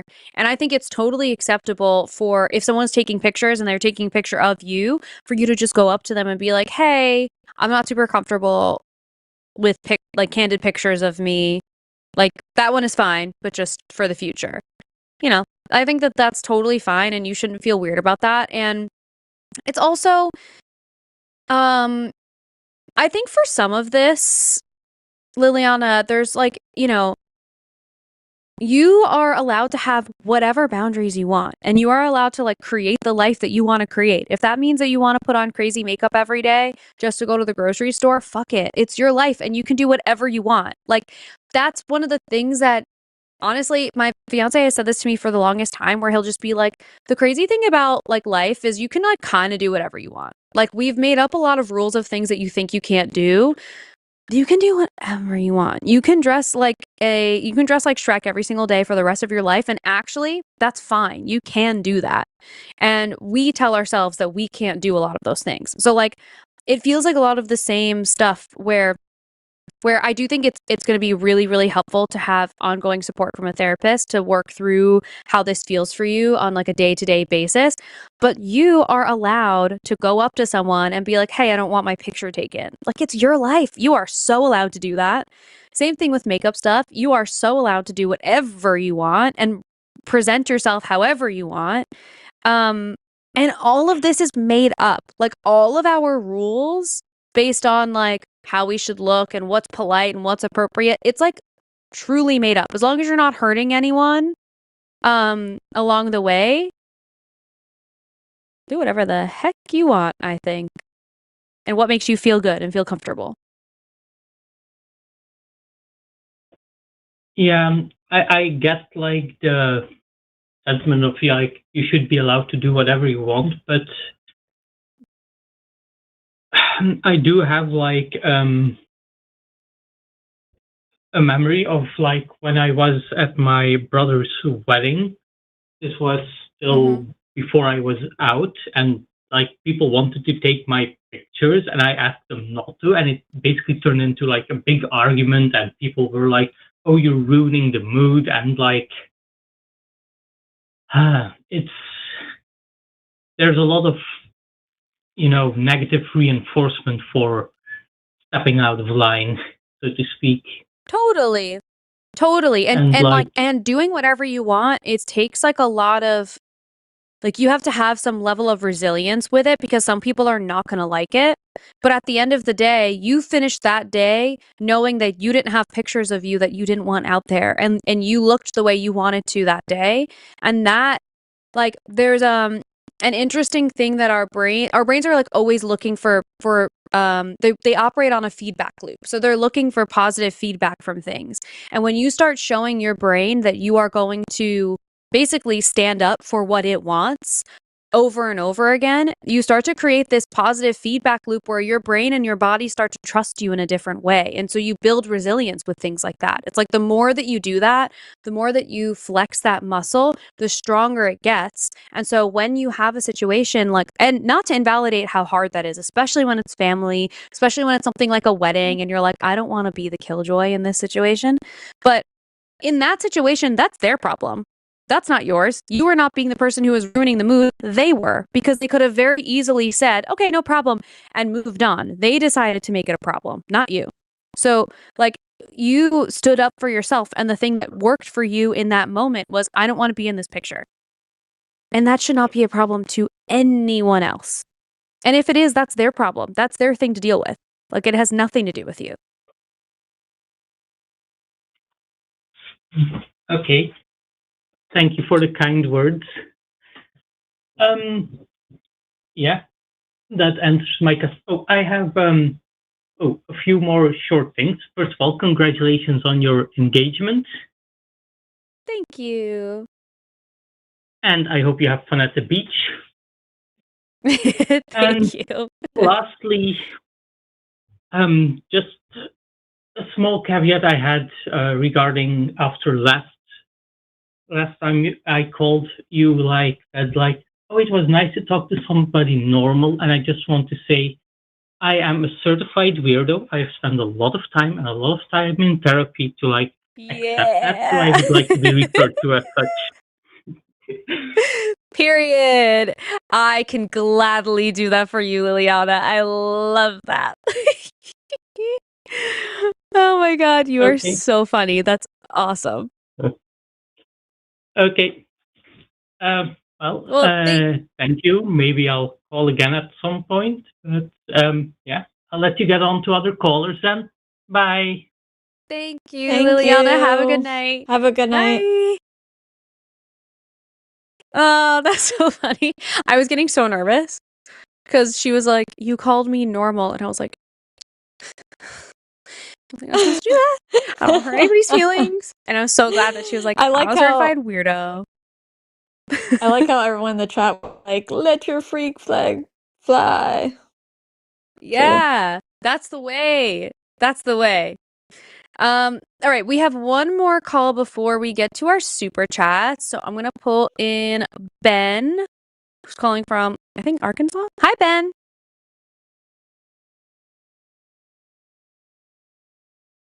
Ben, are you there?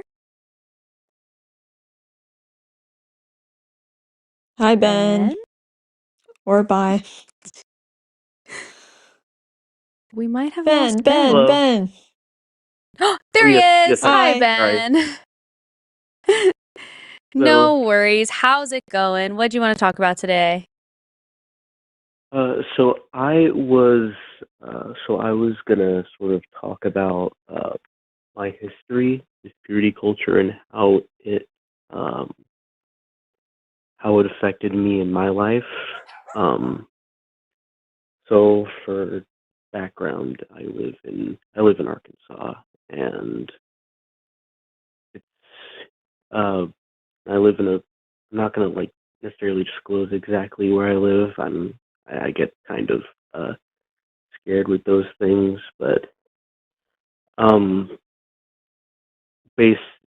basically here it's very much a forced conformity.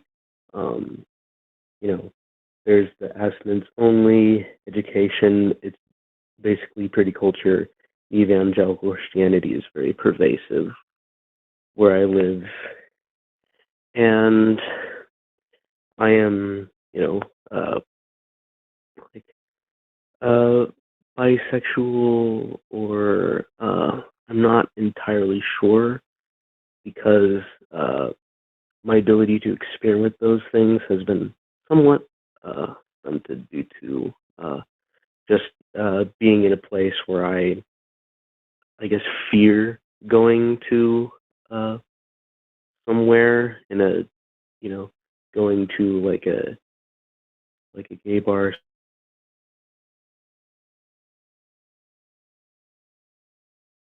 Much more reclusive in general.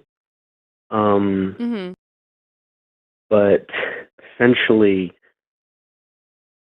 I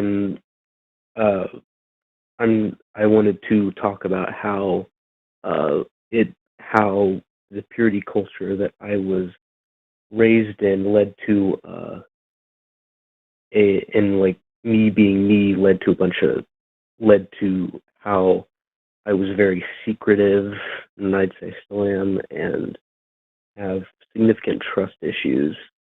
Mm-hmm. And those have impacted, that did impact a relationship that I did have, or like I did once have a romantic relationship, and I was just, I was so paranoid that, someone would, you know, someone would say something or someone would do something, and I would be, you know, essentially put on the pillory, so to speak. And so it kind of, I felt like I had to isolate with this person, that we kind of had to, find, secret places. I mean, I guess it just wasn't really anywhere that I knew that was safe. And so and honestly, it's not just that. It's, how you're, how I was brought up, being, admitting anything that's outside of the norms. Obviously, bullying is going to be the least of your problems. Everyone's going to know, and everyone's going to, everyone's going to,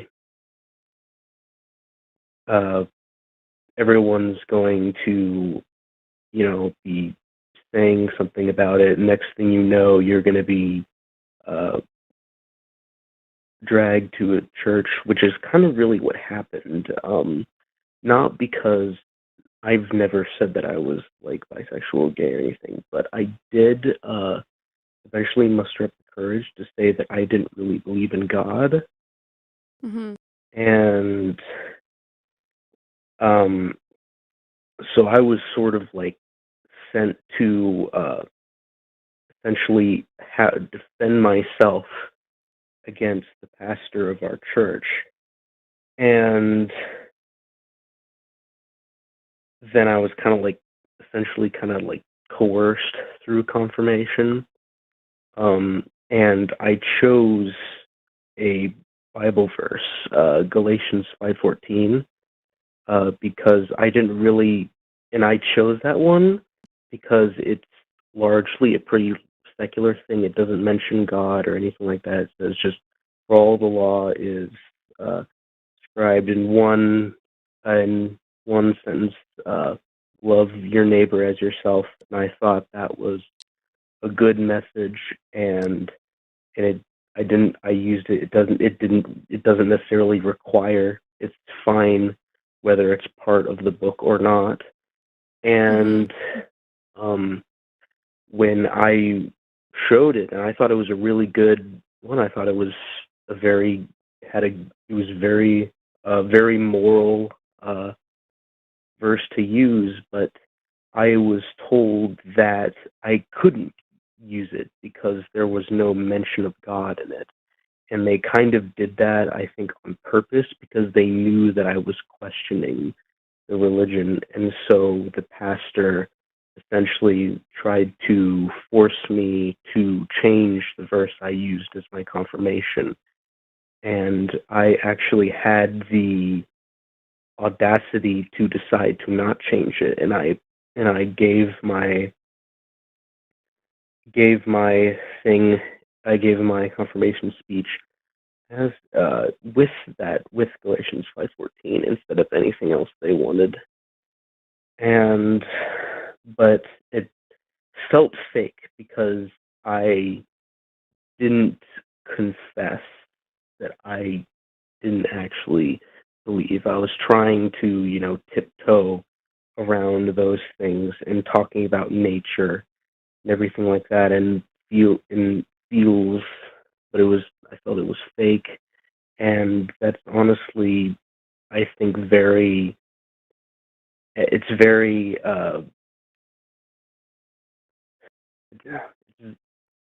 very common, I believe, in the places the places like where I live, where I feel like everyone sort of has to fit into this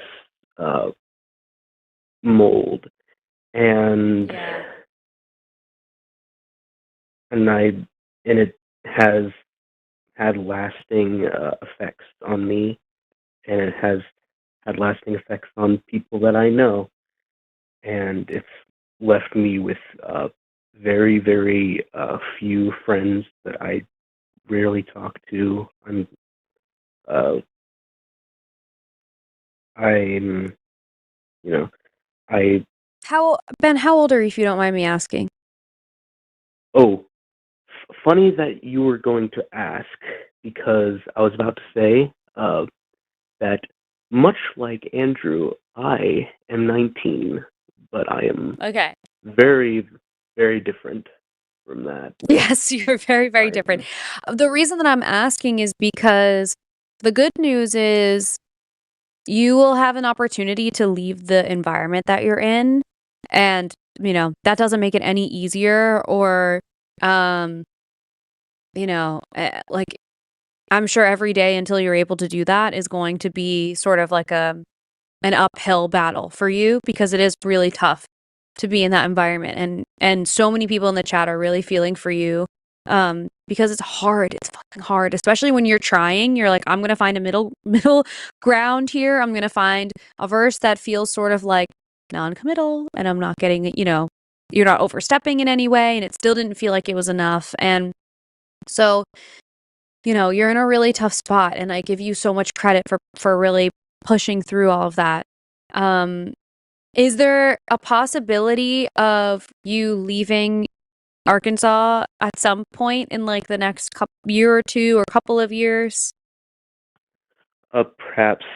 So one thing is that because I'm such a nerd, uh,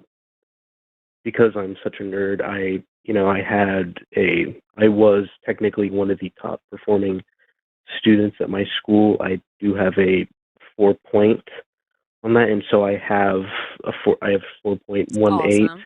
and so and I have a 33 on my 4.18. ACT and a 33 Damn, on, good for you, Ben. That's and awesome. so I have definitely, like, there are scholarship opportunities and stuff. There are places I know that are out of state that have offered, but I know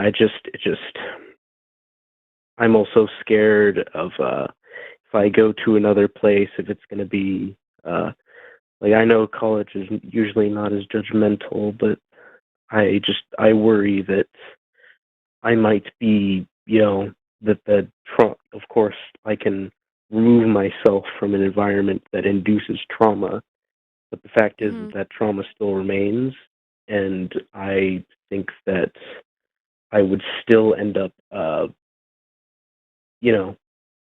it's also not just, I tend to be by myself, and that's a thing that I've come to, you know, like, I suppose, as someone who's uh, autistic, like things like parties and a lot of the stuff that I hear happens at college.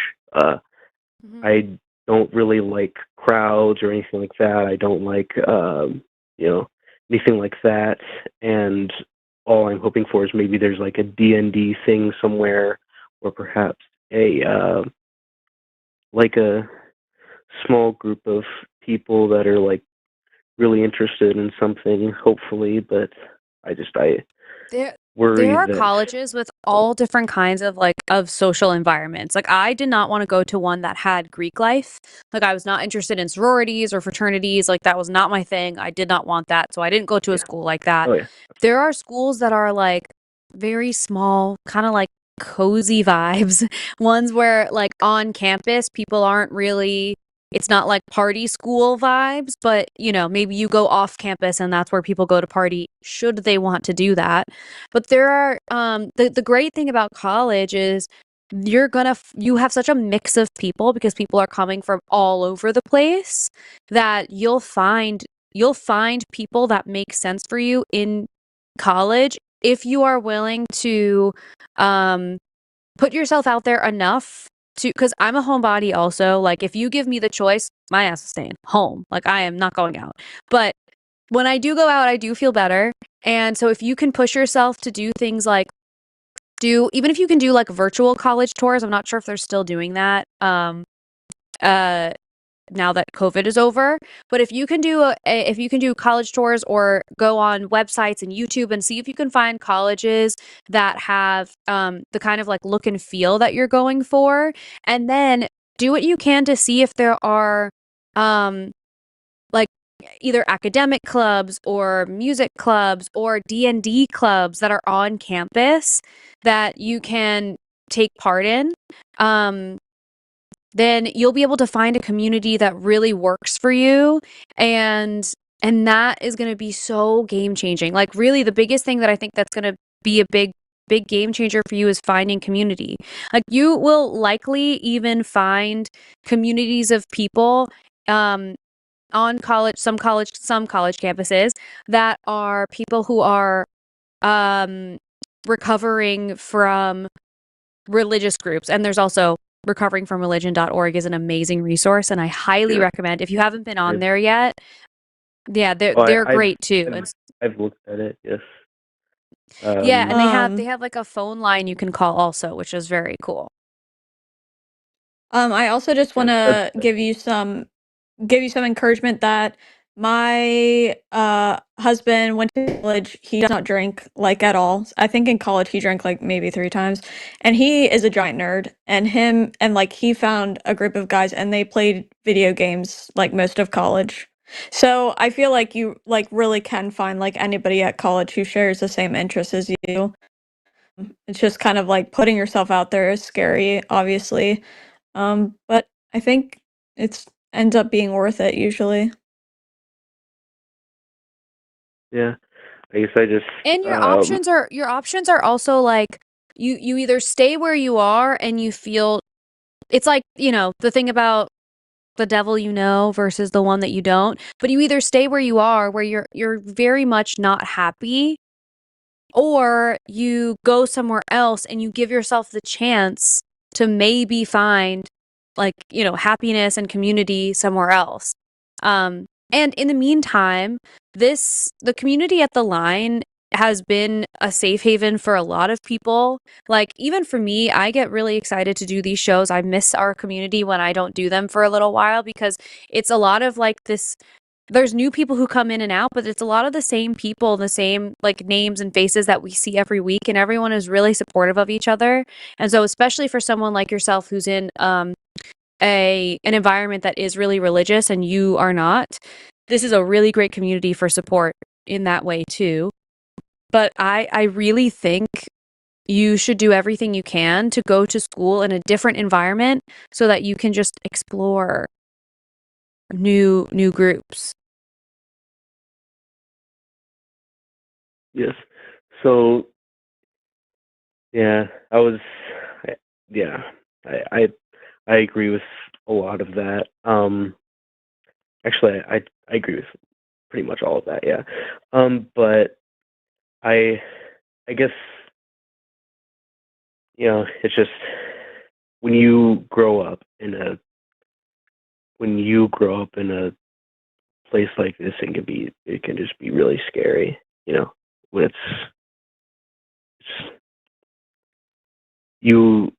it's kind of like, it's not just that it's, like like how trauma creates learned behaviors, like how it Yeah. creates just behaviors, and so I am naturally inclined to be less willing to go out and meet people, just because I've had generally negative experiences in the past with that, and I've had great fears of doing it as well, and sometimes those fears came true. And so I understand and I get it, but even though I pride myself on logic and reason in my ability to understand science, when it comes to myself and my personal life, I can be much more emotionally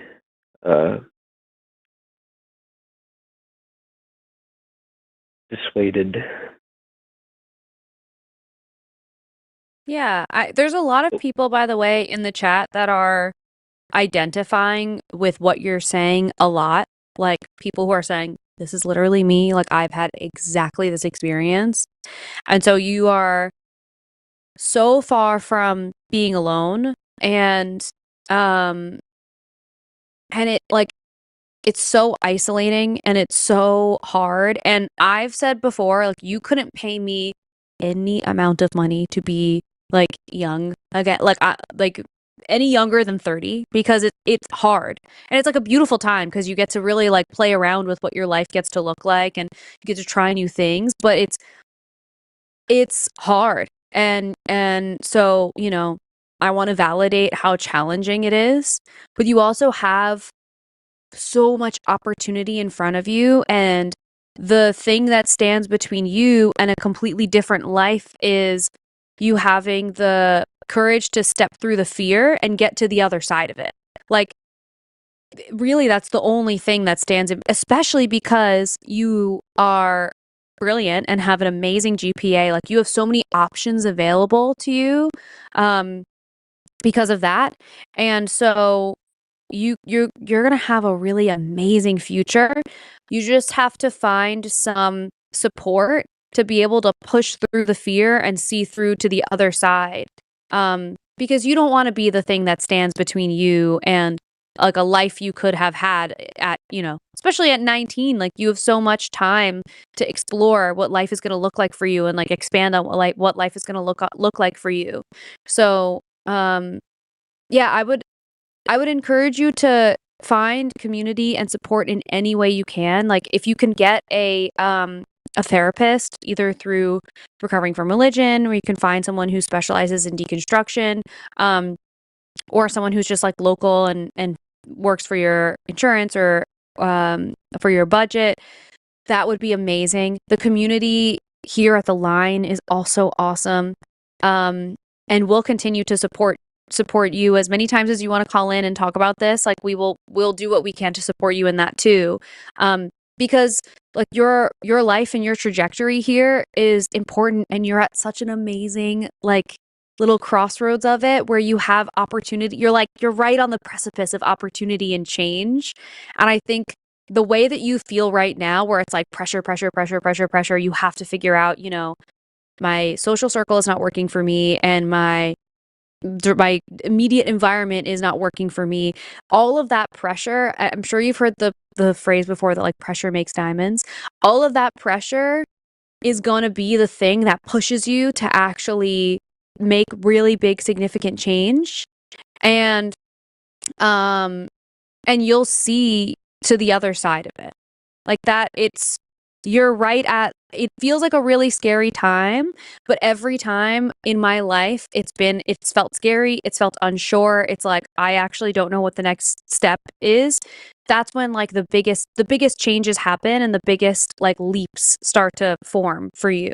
So, yeah, I don't know. Taylor, do you have thoughts because you left your evangelical environment, and I wonder if you have anything to add. The one thing I can say is the older I get, the less I care about like putting myself Yeah. out there, I guess.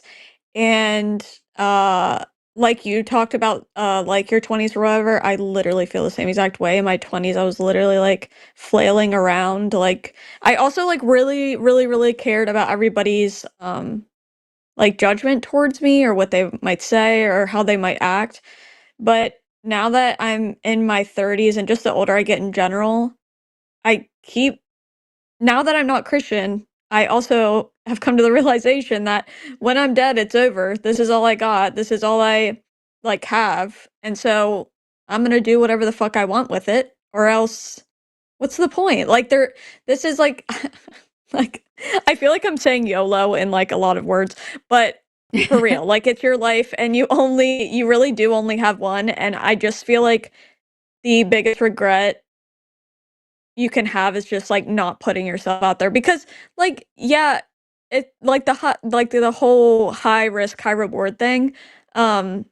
I think you would much more regret not taking any risks than you would if you took risks because yeah, some bad things might happen if you take risks, but it I like it'd be as bad as like never taking a risk ever.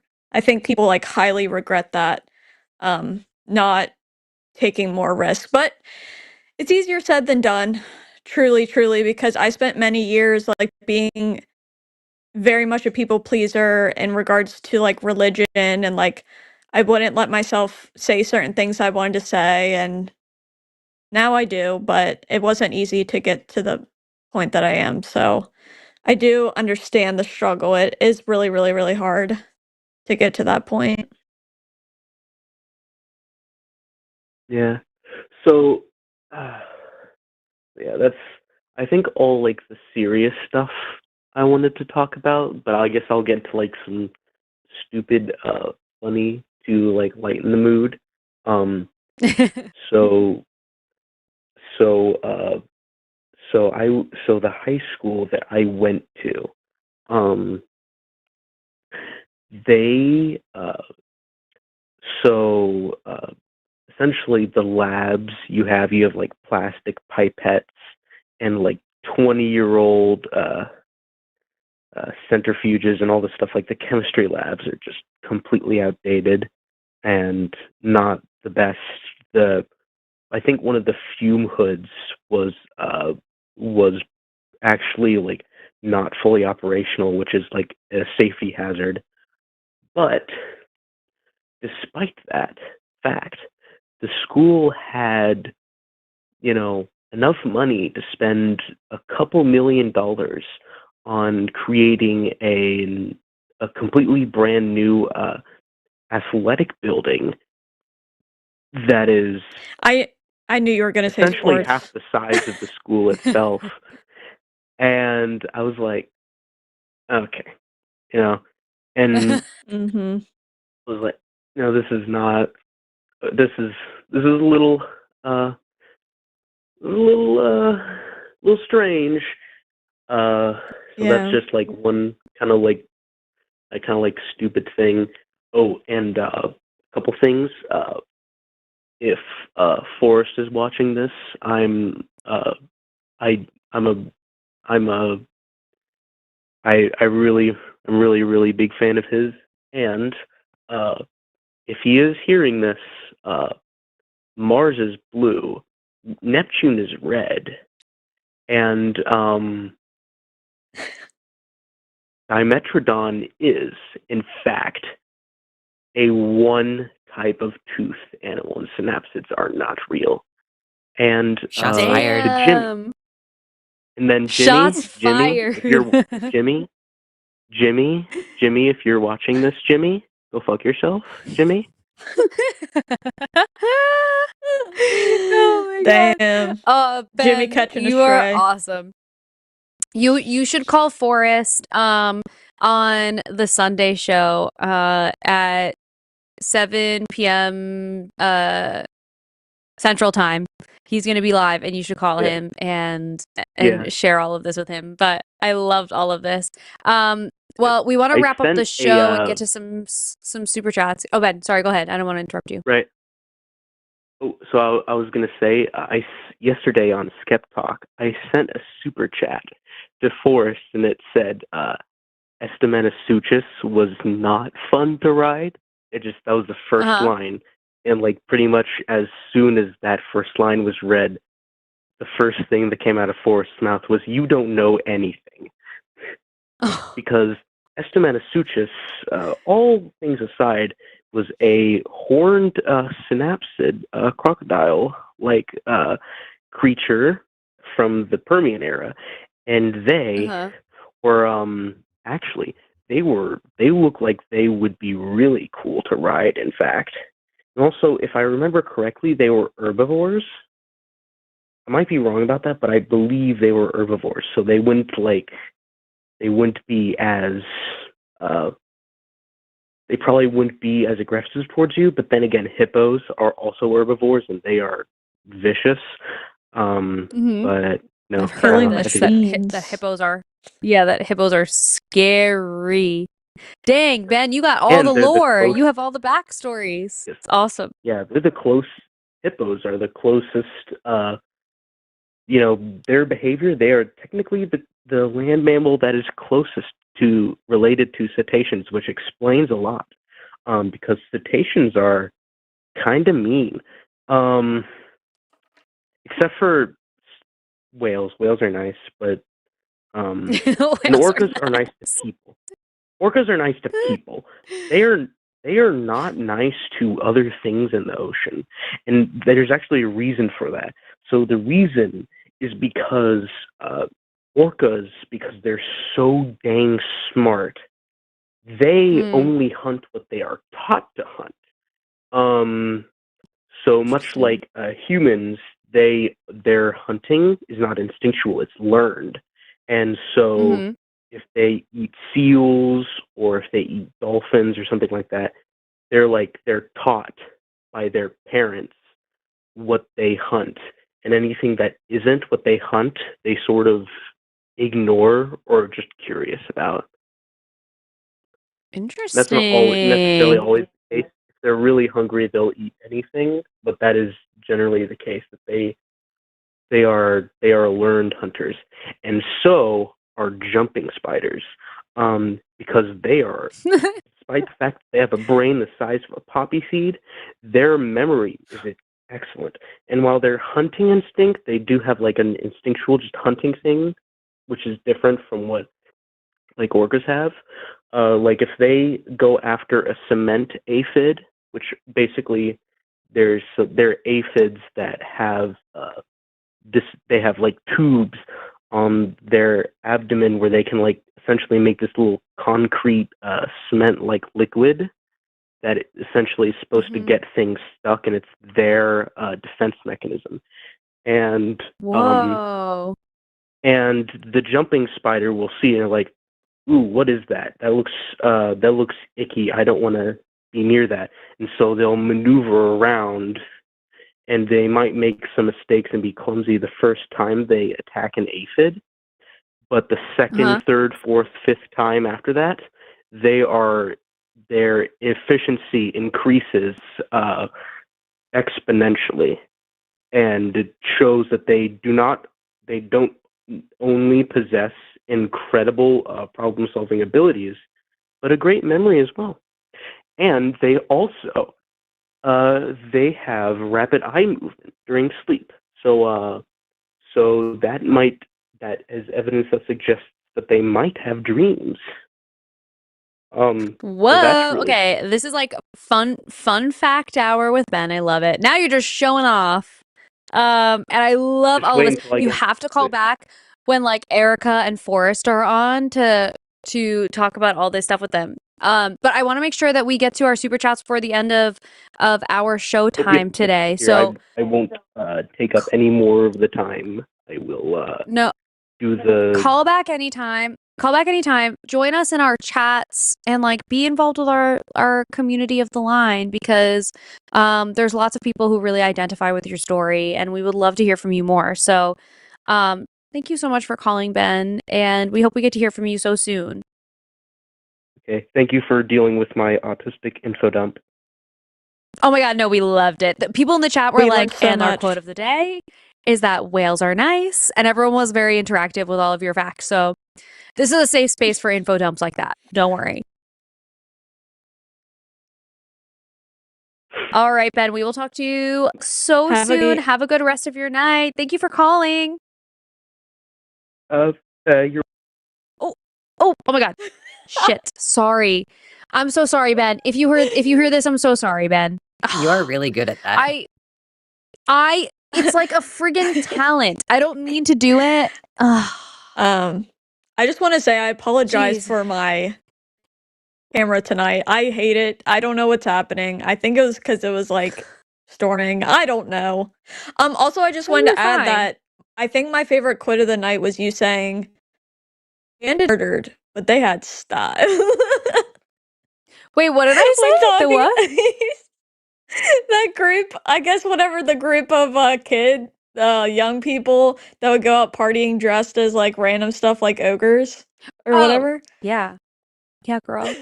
What about them? They go, yeah, they do whatever. They don't give a shit. The cup kids. You said in the documentary they one of them ended up murdered, but they had style. You remember that?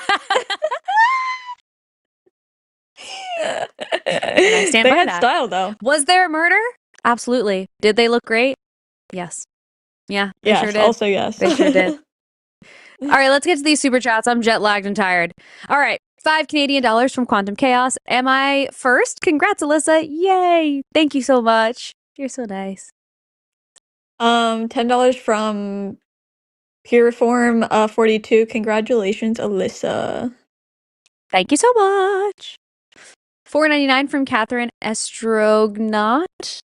Congrats, Alyssa. Also, hi, Taylor. I've been enjoying God's Not Dead. Never seen it before, thankfully. Thank you. Yeah, thankfully. I know. I like watching things like that and like watching it through a reaction so that I'm not giving them the view. It's fun. But Yeah, exactly. $10 from Ali Shauna Silverbow. Marriage is like a deck of cards. In the beginning, all you need is 2 hearts and a diamond. By the end, you're looking for a club and a spade.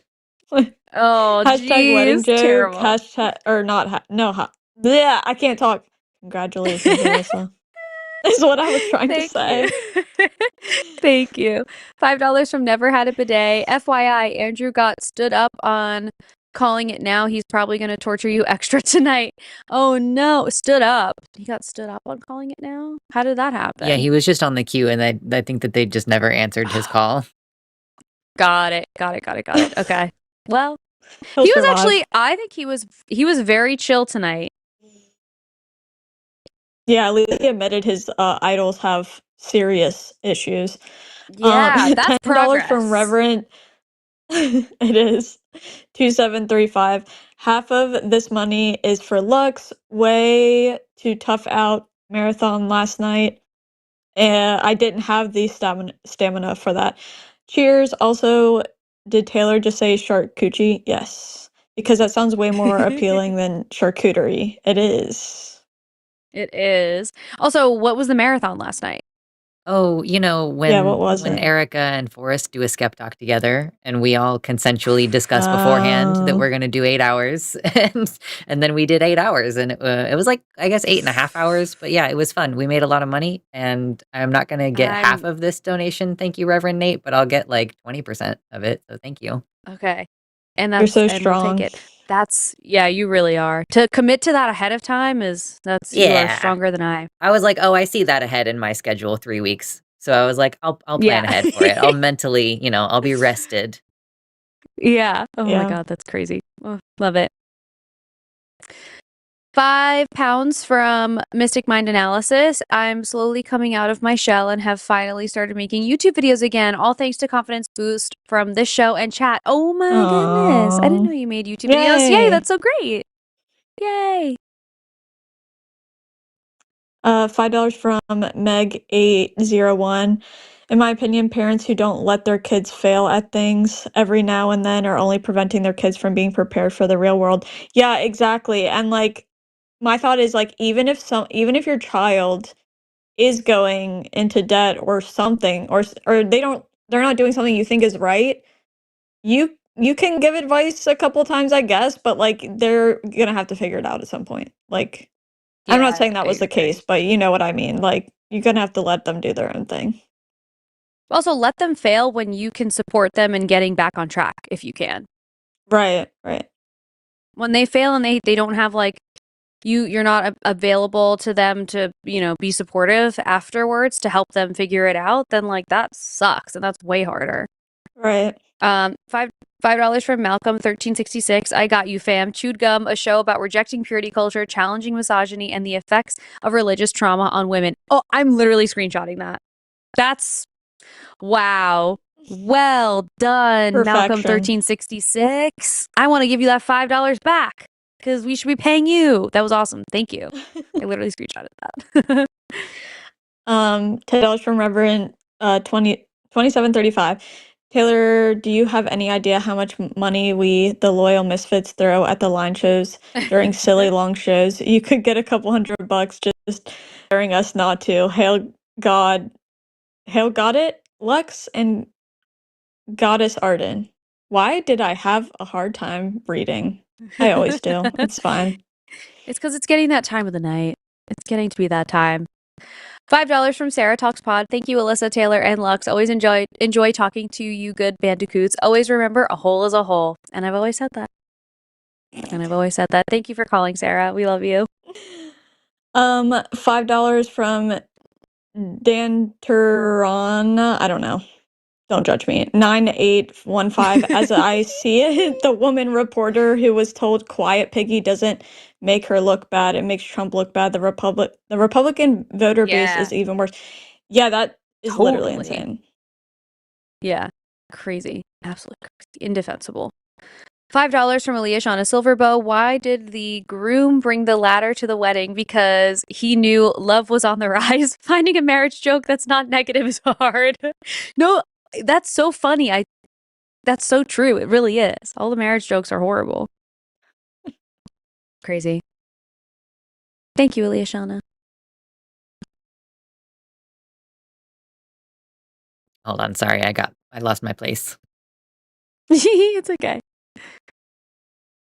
I also my sister put balloons on my bed that said like bride to be. I don't feel like a bride.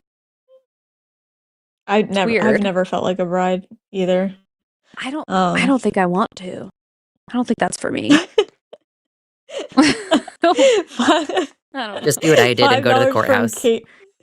That's probably what I'm gonna do. Literally. And have a really fun party. But I'm not. Yes. If God help anyone who buys something that says like last pickle you'll ever tickle. I'm not gonna even. I can't even feign gratitude for that. That's horrible.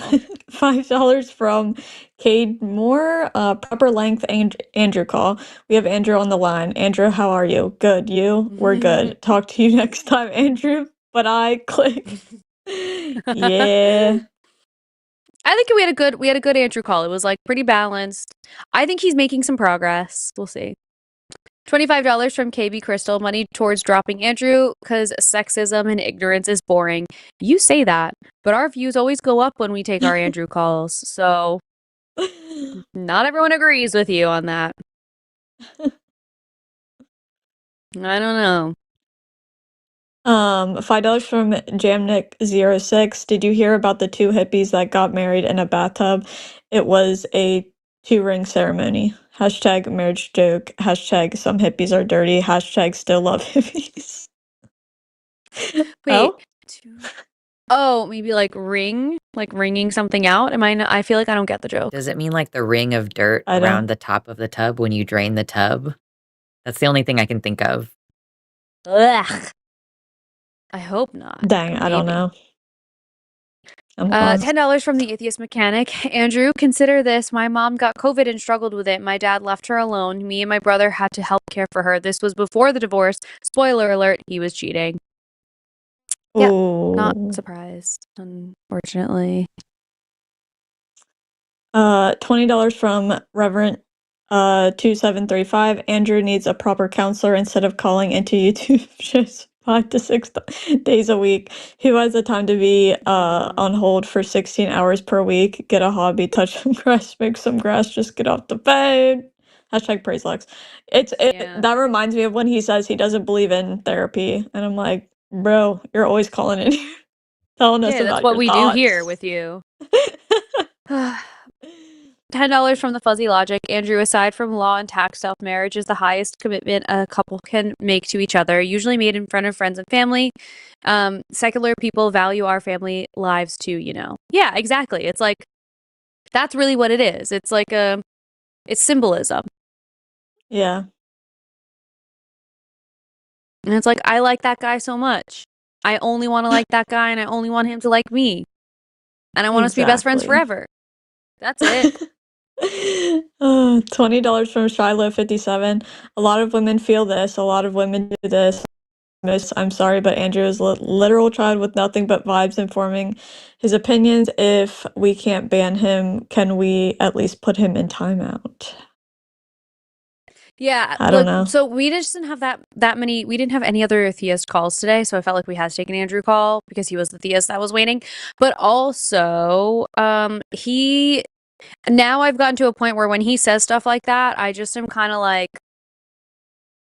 what you're saying is anecdotal and doesn't make sense, so I'm not counting that at all, and we can just move on from that part of the conversation, because unless you have anything else, I'm not even talking about it. It's a waste of time.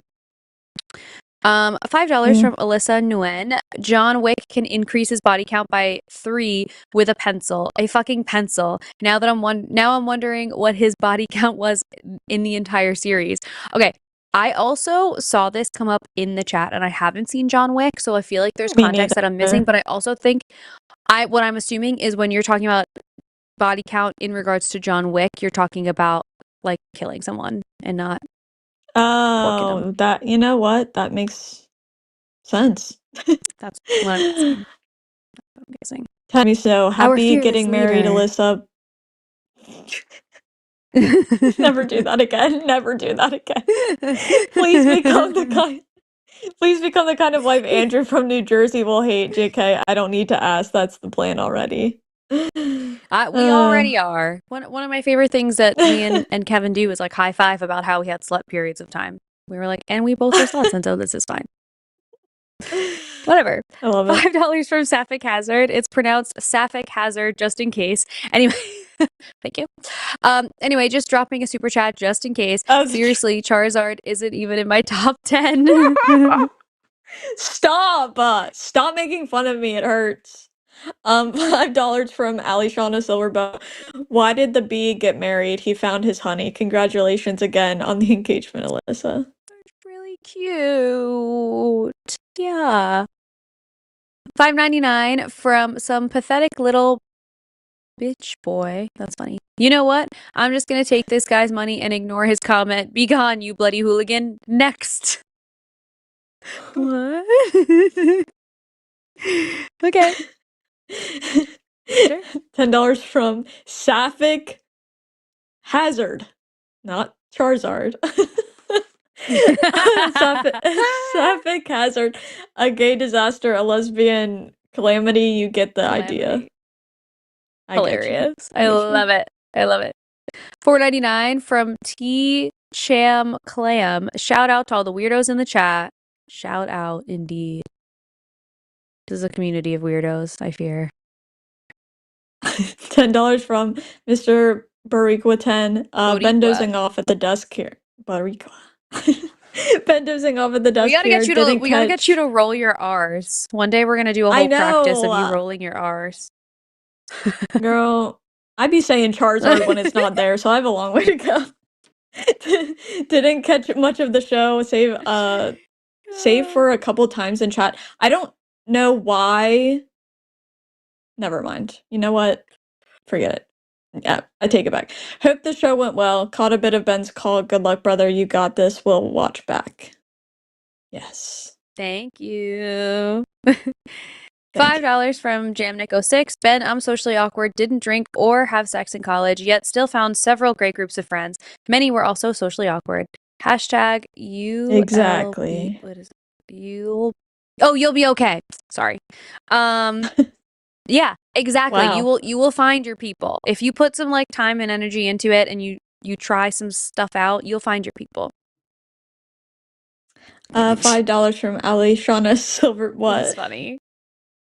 The comment is funny. Oh. Always remember, Alyssa, love is blind, but neighbors are not. Close the curtains. May your love be as endless as your Wi-Fi password. Wait. That's really funny. What am I feel like I'm missing it. Love is blind, but neighbors are not, so close your curtains so they don't see what you're doing behind them. Oh.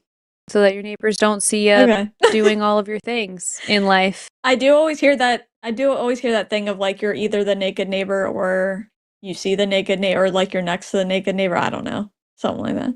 Yeah, that's a whole thing.